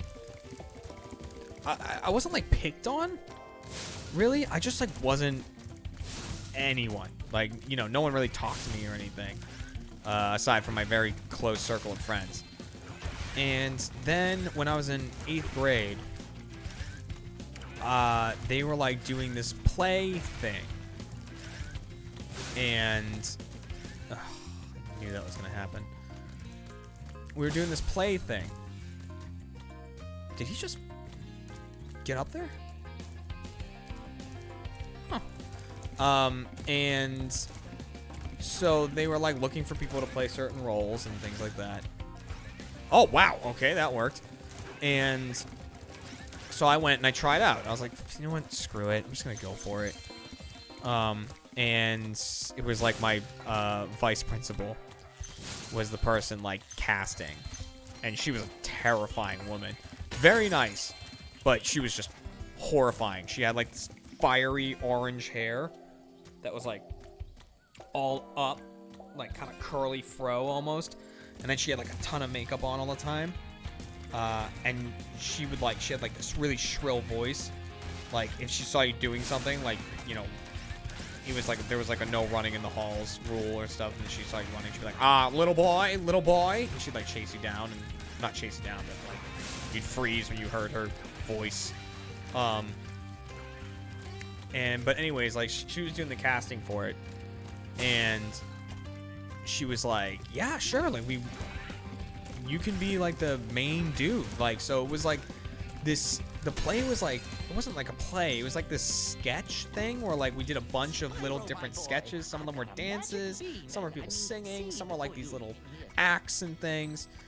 And like they wanted a cohesive story in between all of these things. So she was like, you're gonna be playing a film director, and you're like showing off all the different movies that you worked on. Like that's like the story, and that's why all these things are happening. It's like, okay, like cool, yeah, I'll do it. And then she ended up like casting another person as well. And then it became a thing of like, all right, so there's this famous movie director, which was me. I think my name was like Damon or something. And she was like, and then the other person was a famous actor, and he was showing all of his things that he was in, all of his different movies that he was a part of, rather than like directed. And we were like competing for an award or something, and that was like the whole story of the thing. I think it was called vaudeville, is what we called it. And so I decided to play this really goofy character. Like it's not really something I did. But I was like, you know, it's like the other guy was like kind of serious, so I was like, I'm gonna be like this goofball. And so like we did the whole play thing for like the younger grades first, and you know they laughed at certain times and things like that. And then like I did the play for my grade, like for everyone else that wasn't in it was, you know, we like performed for our own grade. All these people I knew, all these people that I was like really shy about talking to, and like always kind of avoided and stuff like that, because I was like this real like, don't talk to me or anything. And I did this play, and I was a real goofball. And every time when I did something funny, people laughed, and it continued on that way. And like then at the end of the play, they like did this whole thing, like the way it ends is they're like, all right, so who should win? Like Lance, which was like the other dude who was like the actor, and they're like, or Damon. And you know, they did that, and it was silent for a second, and then someone in the crowd was like, Damon, and then like the whole audience started being like, Damon, whoa. And I was like, oh, like I was standing there like, oh, these are all these people like that I am afraid to talk to and everything, and now they're all cheering, and it's like, oh, like it was like this feeling. I was like, oh my god, and like people were laughing when I was talking, and like I loved it. And so I just after that, I was like, this is what I want to do. I just want to make people laugh. I was like, that's all I want to do, because I felt so happy. And so from then on, that's all I was. I was the class clown. Like, I just, you know, I went out of my way to make sure that there was no one in my grade that didn't like me. You know, like I fit in. I was, you know, like I had my friends, which were a bunch of weirdos, but like, you know, there's the different cliques. It's actually rumored that the movie Mean Girls, if anyone's seen Mean Girls, which I hope you have, is actually based off of my high school, because Amy Poehler went to my high school. So like a lot of the way the cliques work and everything is based around the high school that I went to. And so there was a lot of like cliques and shit in my school. Like there was absolutely like the popular kids and the jocks and all this different stuff. And I just like fit in with them. Like I didn't hang out with the jocks or anything, but like I was friends with them. I could like go and talk to them and be like, Dooley, like, oh, and I'd be like, hey, man, like do my dumb shit or whatever I was doing at the moment. And like I just, anytime I made people laugh, it just made me feel so good. So like I just wanted to start doing that. And then when I found Achievement Hunter, I was like, wow, these guys are like really funny. And like there's all these people watching them, like, You got all 7 cowlicks for me. Here's a yeah, Burlington, First Days of Winter, yeah. But so there's like all these, you know, there's all these people watching them, and they're really funny, and they're making me laugh, and like I want to do that kind of stuff. I want to make people laugh like they make people laugh. And so I started making community videos and videos like on my own YouTube channel, like very similar to the like Achievement Hunter videos. We were doing Let's Plays and stuff, and we would watch it and we would laugh. And I was like, maybe other people would laugh too. And then like eventually they saw the community videos, and that's how I got brought in. But yeah, it's like I'm just one of those guys, like I'm like one of those people that you feel really, really good when you get the opportunity to make someone else like happy. I love that.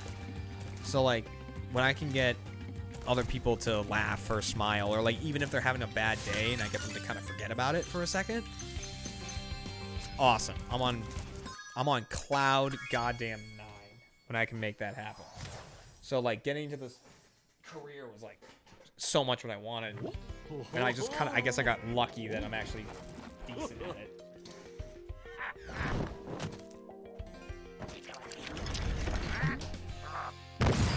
Oh, sorry. Did I lock you in? Did I lock you in? If you want to get out, just let me know.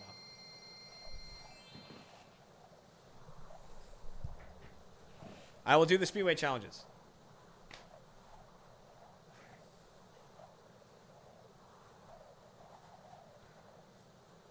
Jeremy, were you the kid that grew a beard at 14?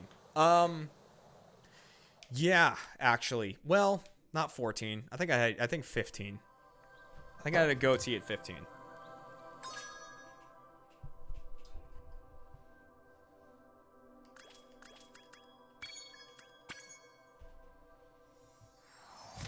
You know, that wasn't an invitation, Booker.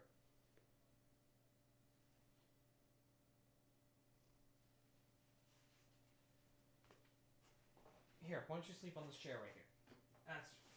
You know what? That looks like a bed for Booker. If I've ever seen one. Oh man, what a lucky cat. You get to sleep on that chair. I'm so jealous. We've been having a crunch.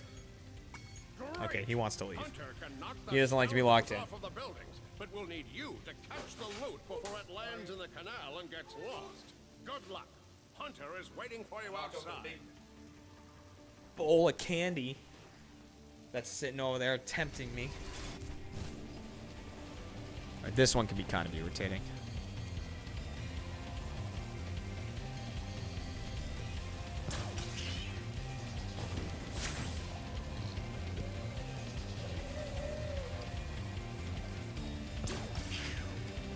And a boop. Oh, I forgot I don't actually have to flame it. I don't know why I was doing that. Like, I was thinking to myself, like, I'm supposed to be collecting this. Like, why are they having me flame it? And I'm like, oh, wait, I'm not supposed to flame it.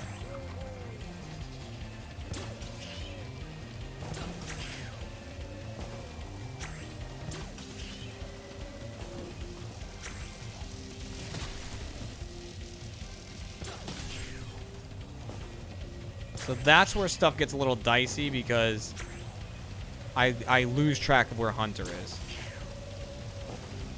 We're good. Well done. You really taught those crooks.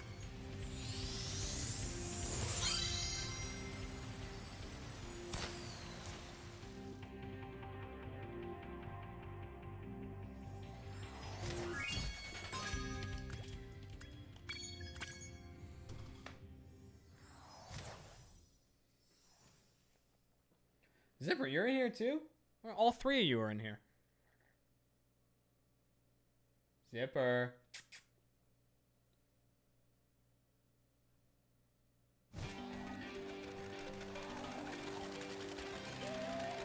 You know what? Let's get an achievement.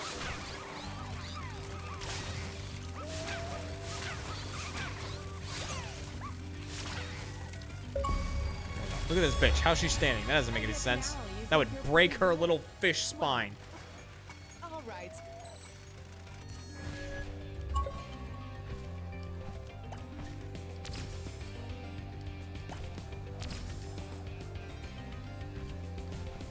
Also, how come any sort of like undersea chick, like that chick, or like Ariel, right, from Little Mermaid, why are they always using seashells as bras? That seems insanely uncomfortable. Right? You're just like strapping two fucking scallops to your chest. Seems awful. I don't know what they're thinking.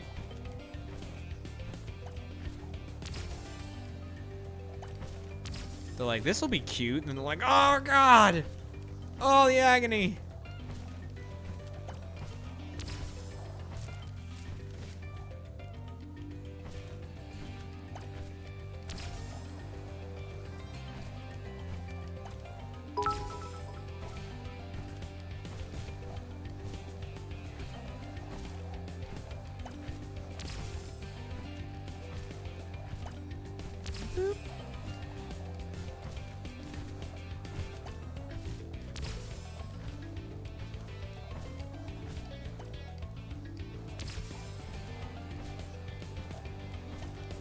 Like, I understand it's a cartoon and like a kid's game and stuff like that, but I just always have to think about that.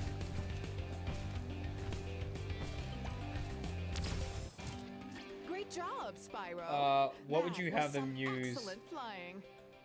of what's under the sea? I mean, yeah, free boob makes sense. Seaweed, yeah, that's a good one. They could use seaweed.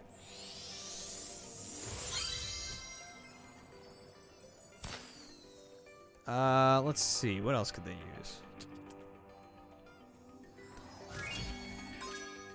I mean, like, I was about to say, like, they have cloth and shit. Don't, like, I was trying to think if anybody down there was wearing anything other than that, but like, all the guys were shirtless. Which, were there any fat mer people in Little Mermaid? Or were all like the mer guys in great shape? I can't remember.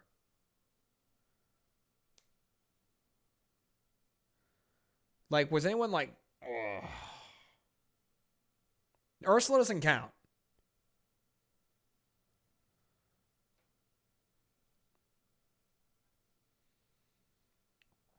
So, like, what's the deal? Is it like just because you're swimming all day, it means you're in great shape? Or is it like... If you're fat, you get cast out. You know? What's the...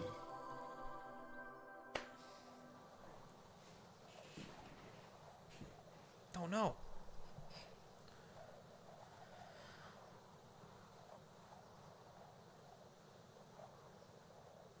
There were some fatties in the audience at the beginning, and during Ursula's song, she implied she helped some fatties get small. She did do that, yeah. This one wanted to be thinner, that one wants to get the girl, and did I help them? Yes, indeed. Poor unfortunate soul. Every cutscene in this level is really good. These guys are awesome.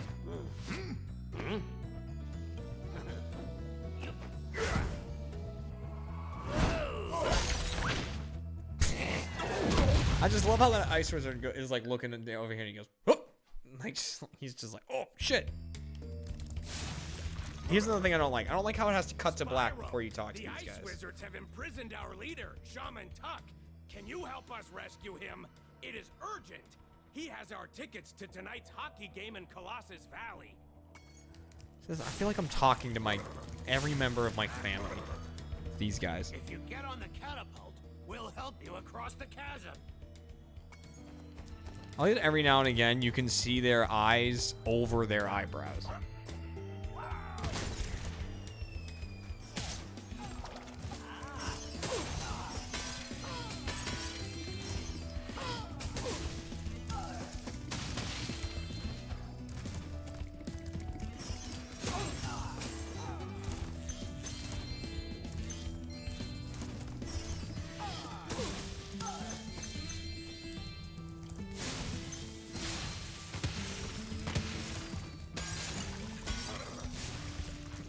So there's also kind of a cool little thing in this map as well.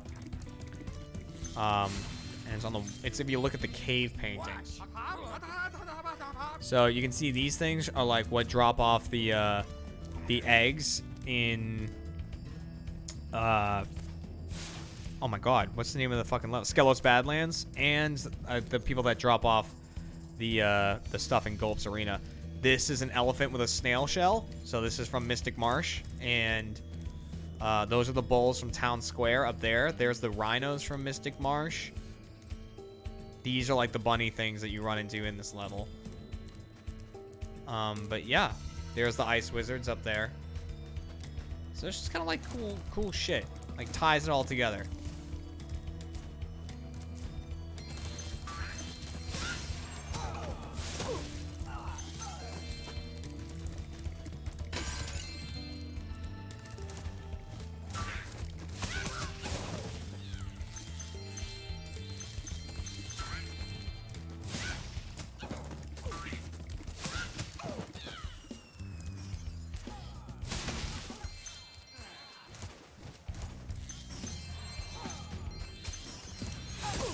Oh, that was a good hit by him. Well played. And then I tried to burn that vase.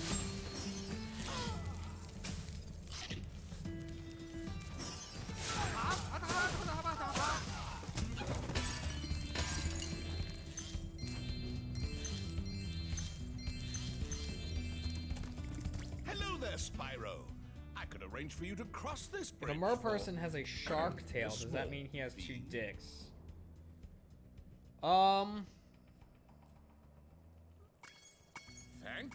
Do sharks have two dicks? Is that what you're insinuating?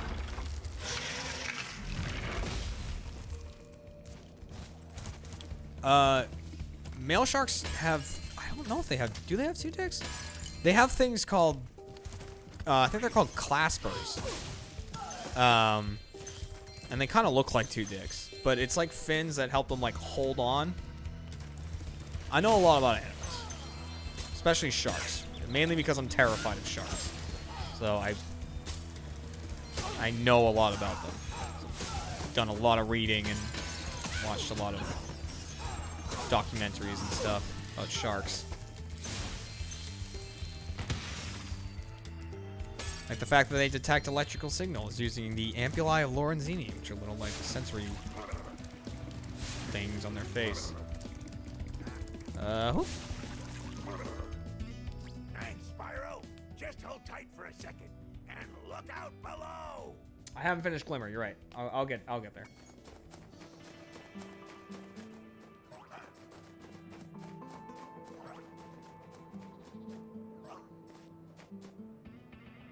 The only thing I know about shark sex is that the male shark fucks up the female shark by biting them to hold on. Is that true?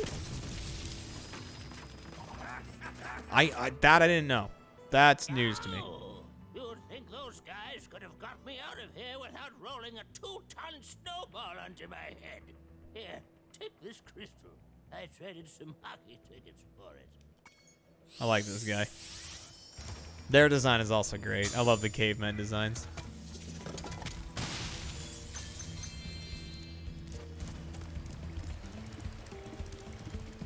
All right, let's get George.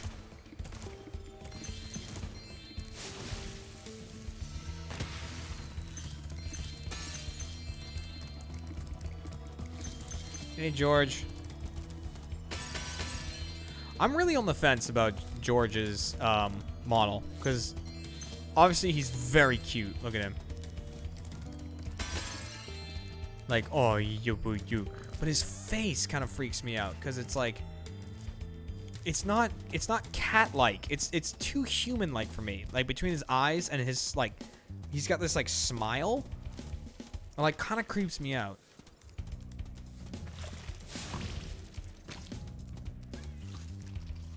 I mean, for the most part, it's very cute. Like, oh, you boo. Also, what is he, a snow leopard? Is that what he's supposed to be? Yeah, snow leopard.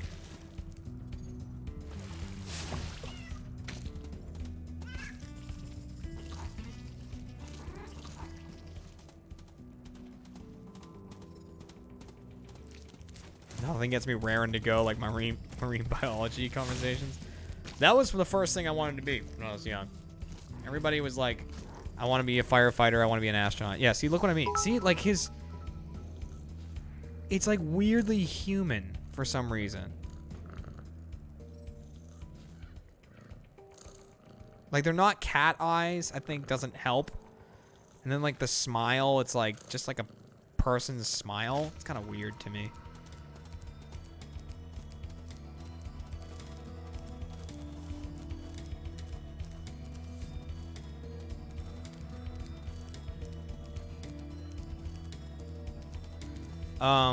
But yeah, so like, you know, kids all wanted to be firefighters and astronauts and stuff. I wanted to be a marine biologist. That's the first job I wanted. Like I always tell my parents, like, I want to be a marine biologist. And they were like, what? I'll be sure to pay Yep. more attention to him from now on. All I have with me is this round, shiny thing I caught while I was fishing. You could have it if you like.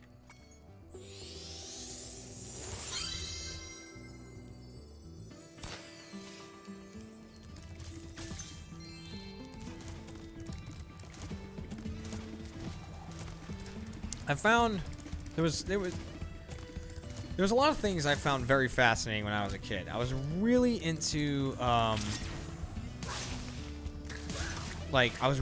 animals, specifically like marine-based animals. Dinosaurs, I was like all about. Like I knew a lot about dinosaurs. And rocks, actually. I was really like fascinated with rocks and you know, geology and stuff like that. Oh crap. I think I fucked this all up. There's an achievement linked to doing this. I fucked it all up. And then I went right into the goddamn whirlwind. Alright, hang on. I'm gonna let this reset and then we're gonna try this again. Geodes are really cool. Geodes are awesome. Oh man, I got in so much trouble one time because I was on a real geode kick and I was like, I still didn't really understand what they were, and I was like, well, any rock I find in my backyard could be a geode. Like I could break it open. If you don't know what a geode is, it's the rocks that they kind of look normal on the outside. When you break them open, they're full of like quartz and crystal. It's like any rock in my backyard could be a geode. So I took all these rocks in my backyard and I would take them over to my patio and I would take this bigger rock and just smash them open. But the thing is, what that eventually did was it just smashed one of the tiles on like the stone patio. I just landed again. I think I fucked it up again. Oh well. What the hell? I don't know where this one is. I missed one somewhere. God, I'm fucking this challenge all up. I don't know where the one I missed is.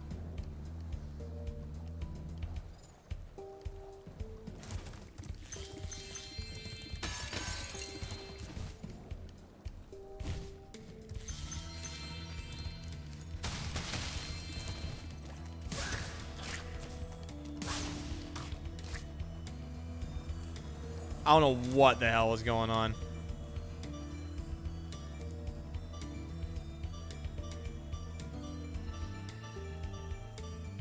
Did you know there's a mineral that's Remy Tim colored? Is there? That's both? Ah, I guess I didn't know that. There's amethyst is purple and I think citron is orange colored. Okay, I'm waiting until it says 0. And let me talk to this guy. Great. Okay, so they should all be back now. I keep landing. I don't know if that's voiding the achievement. Not that I really care at this point, but...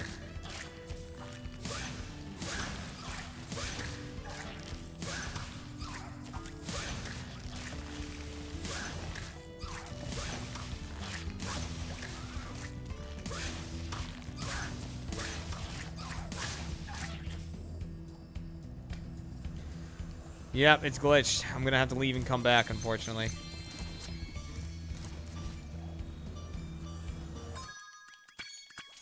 Alright, let's leave and come back.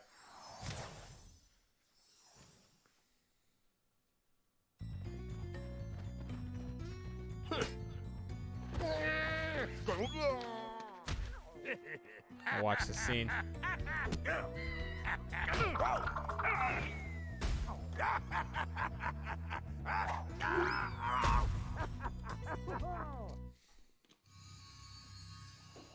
What made me switch from geology?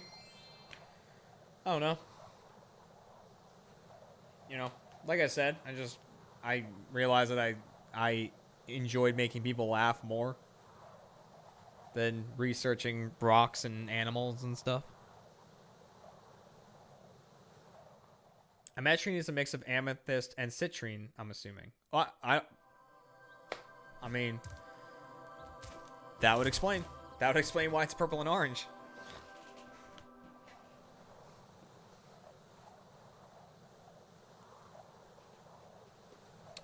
So I'm only gonna go...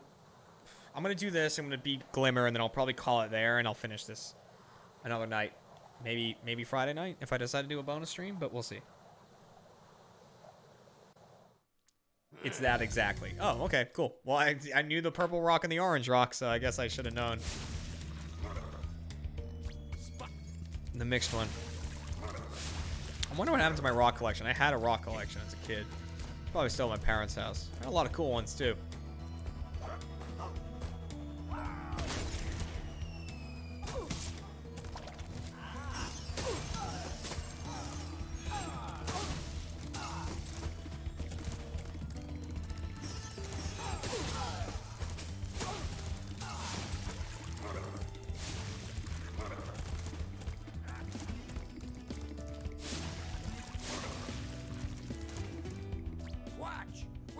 Isn't Topaz orangish?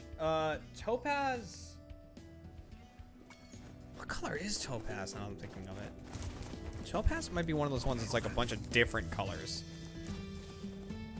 Like, because I think there's like blue Topaz is definitely a thing. I think it can come in a lot of different colors. Yeah, I could be wrong. I mean, don't think anything I say is fact. This is just me trying to remember stuff.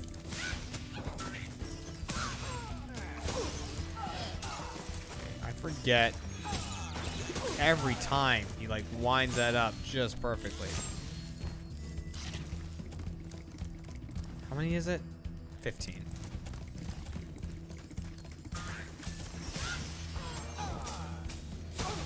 $14. 15.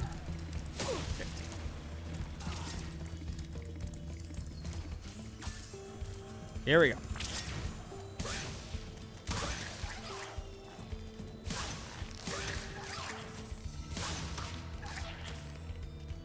Love of God, you better all be in this goddamn cave. All right, I'm at 10, which already I think is one more than I was last time, so. Of course, I fucked it up.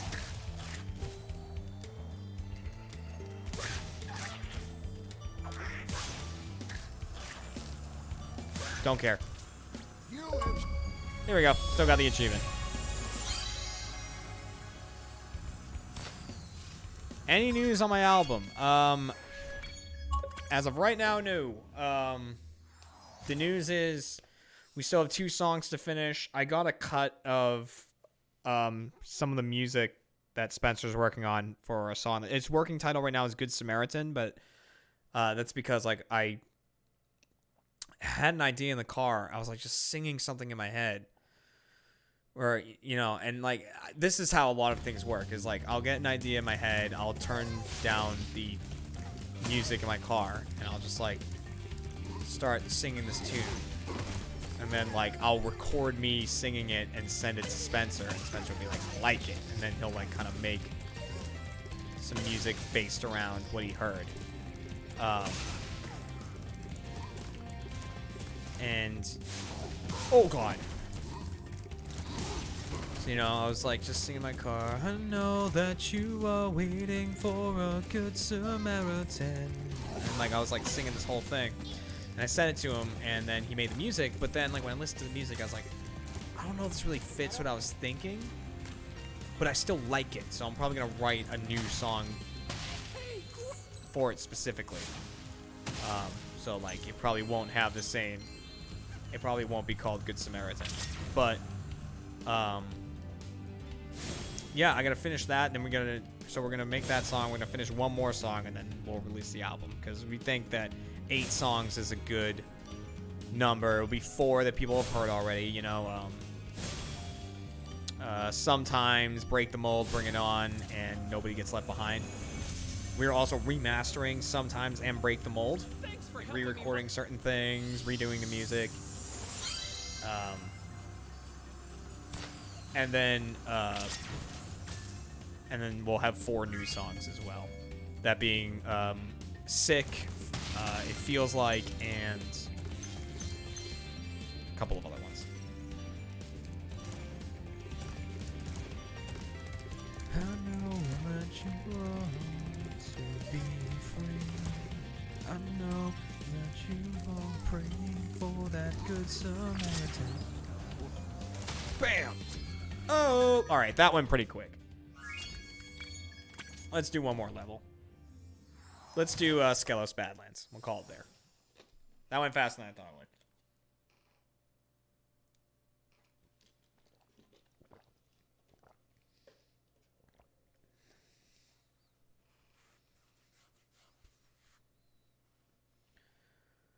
Music gives you a Breaking Benjamin vibe. Cool.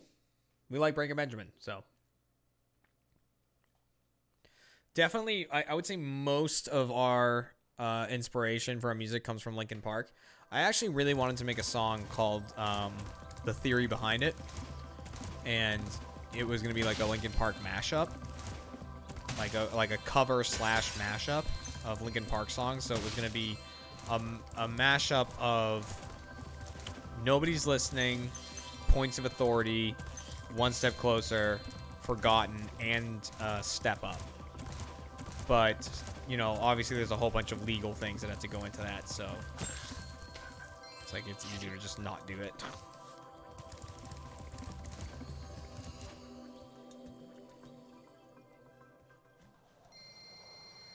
Where will the album be available? I can't really say quite yet because I don't know. I need to do more research into it.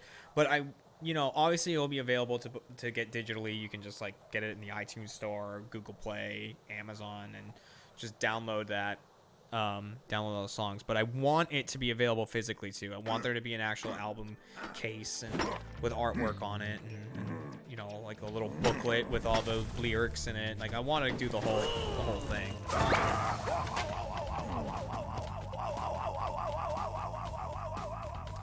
Do you hate people who are missing some of the digits on their feet? Lactoseintolerant.com. Nice. That's a good one. That's a good one. Lactose intolerant. Oh man, I should use that one.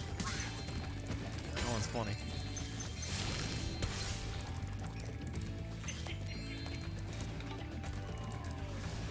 Hey, Dragon. I hear you're pretty tough.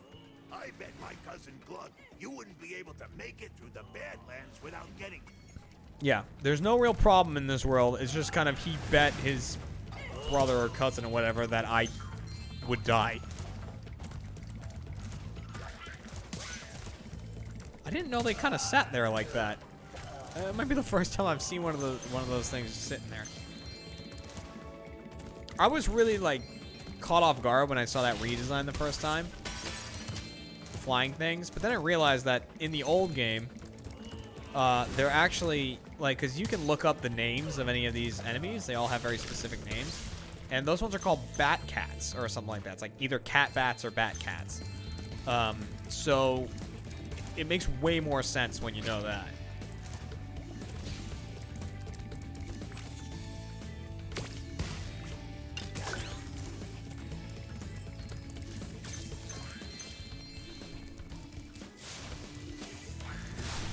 Cheeky bitch. Oh, what the hell? Did he just hit me? Who are you?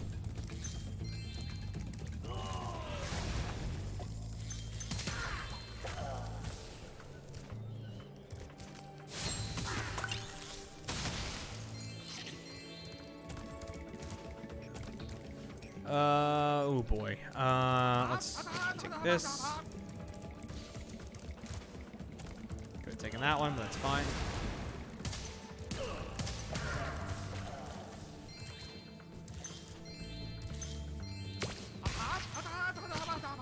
Got some hop hops.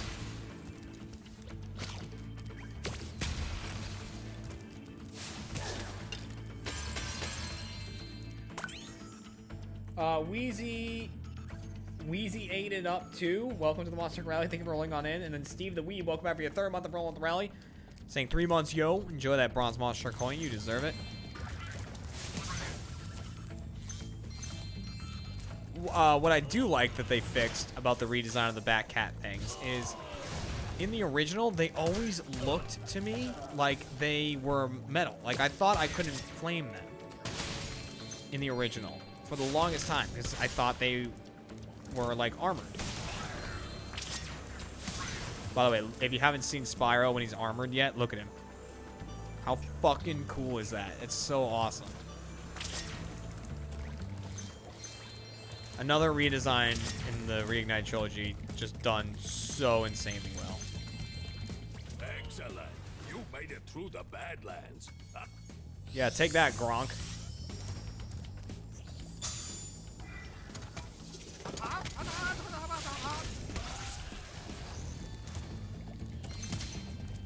What a little badass.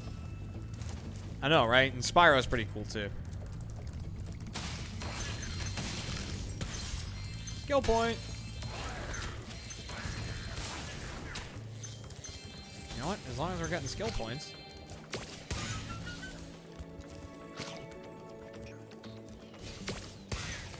Let's get a few more. Let's get one more anyways.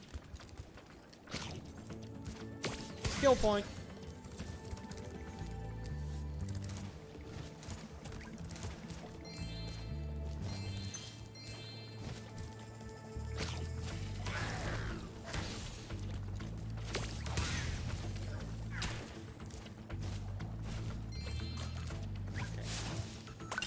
This is the dicey area in the game right here. Because there's an achievement for not touching the lava. Even though I'm not really going for all the achievements right now. You know, it'd be nice to get them. Okay. That's the place where that can really get kind of like, ooh. Skip this guy. Ashley Kate 2796. Welcome to the Monster Rally. Thank you for rolling on in.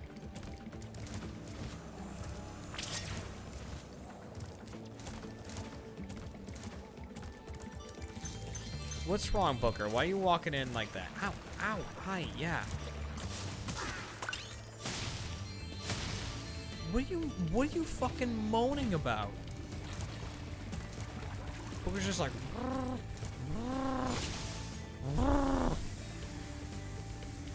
Quit complaining.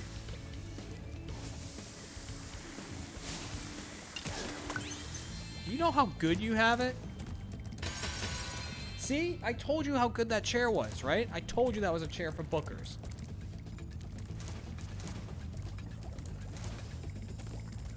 You didn't listen to me, and now look where you are. Now you're in the comfiest chair. Loving life. You're welcome. So I don't want to hear one more complaint out of you. Spyro. Now I can put my friend back together. Please take this as a token of my appreciation. All right. You guys ready? Are you guys ready for the biggest injustice in this whole thing? In this whole remaster? BB Doom, welcome back for your 4th month of Rolling with Riley, saying wowie. Oh, he's flossing.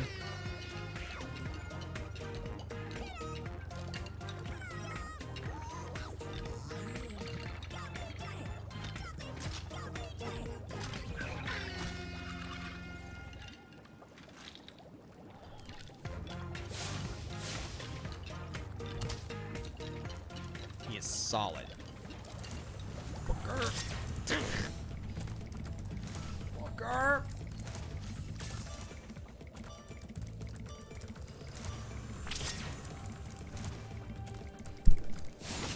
Booker, you are such a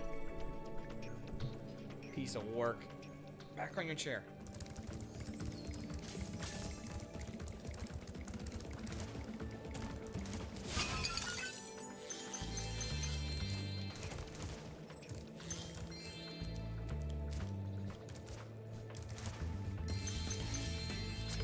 Cool. Spyro, our village is being overrun by lava lizards. Can you get rid of them before... This guy's just sounds like an idiot. They also made this challenge immeasurably easier.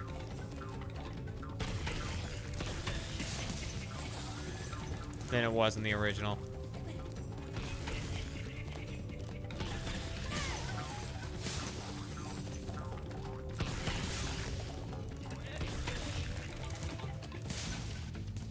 Well done, Grasshopper. I don't know why he calls me Grasshopper. Uh-oh, it looks...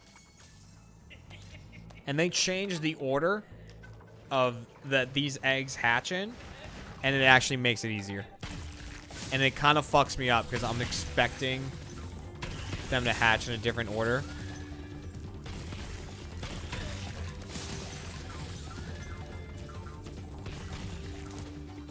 Oh, I might have fucked that up though, actually. Nope.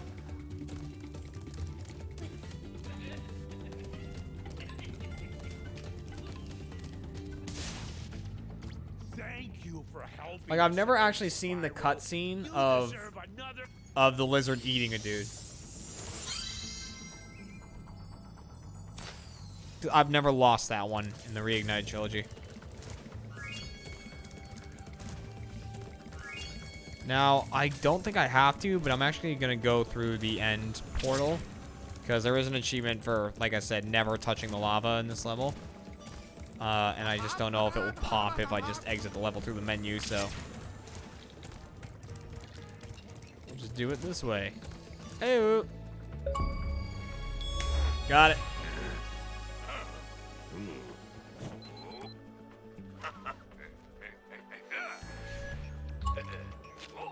Naomi Nagata, welcome back for your 5th month of Rolling with Riley, saying, oops, forgot to update my payment info. I'm back. Nice. Welcome back.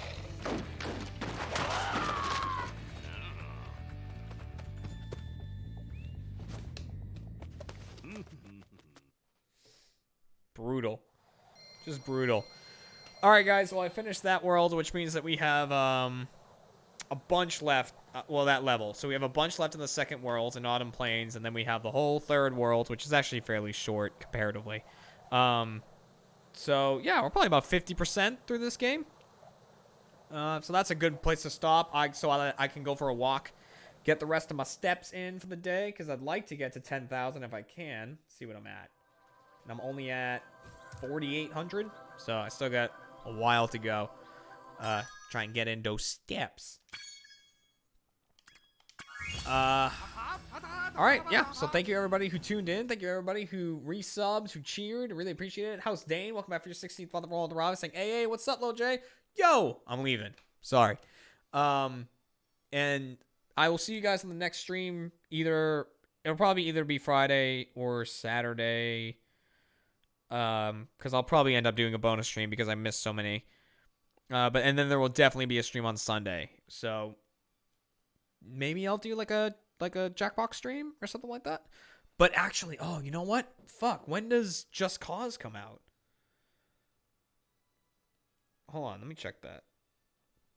Just Cause is out in 6 days. Okay, so it's 1, 2, 3, 4. So it's Tuesday of next week. Okay, so we'll stream that next week. Okay, maybe we'll do like Jackbox on Sunday. All right. Have a good one, everybody. Keep on trucking, keep being yourselves, and I'll see you in the next stream. Bye-bye.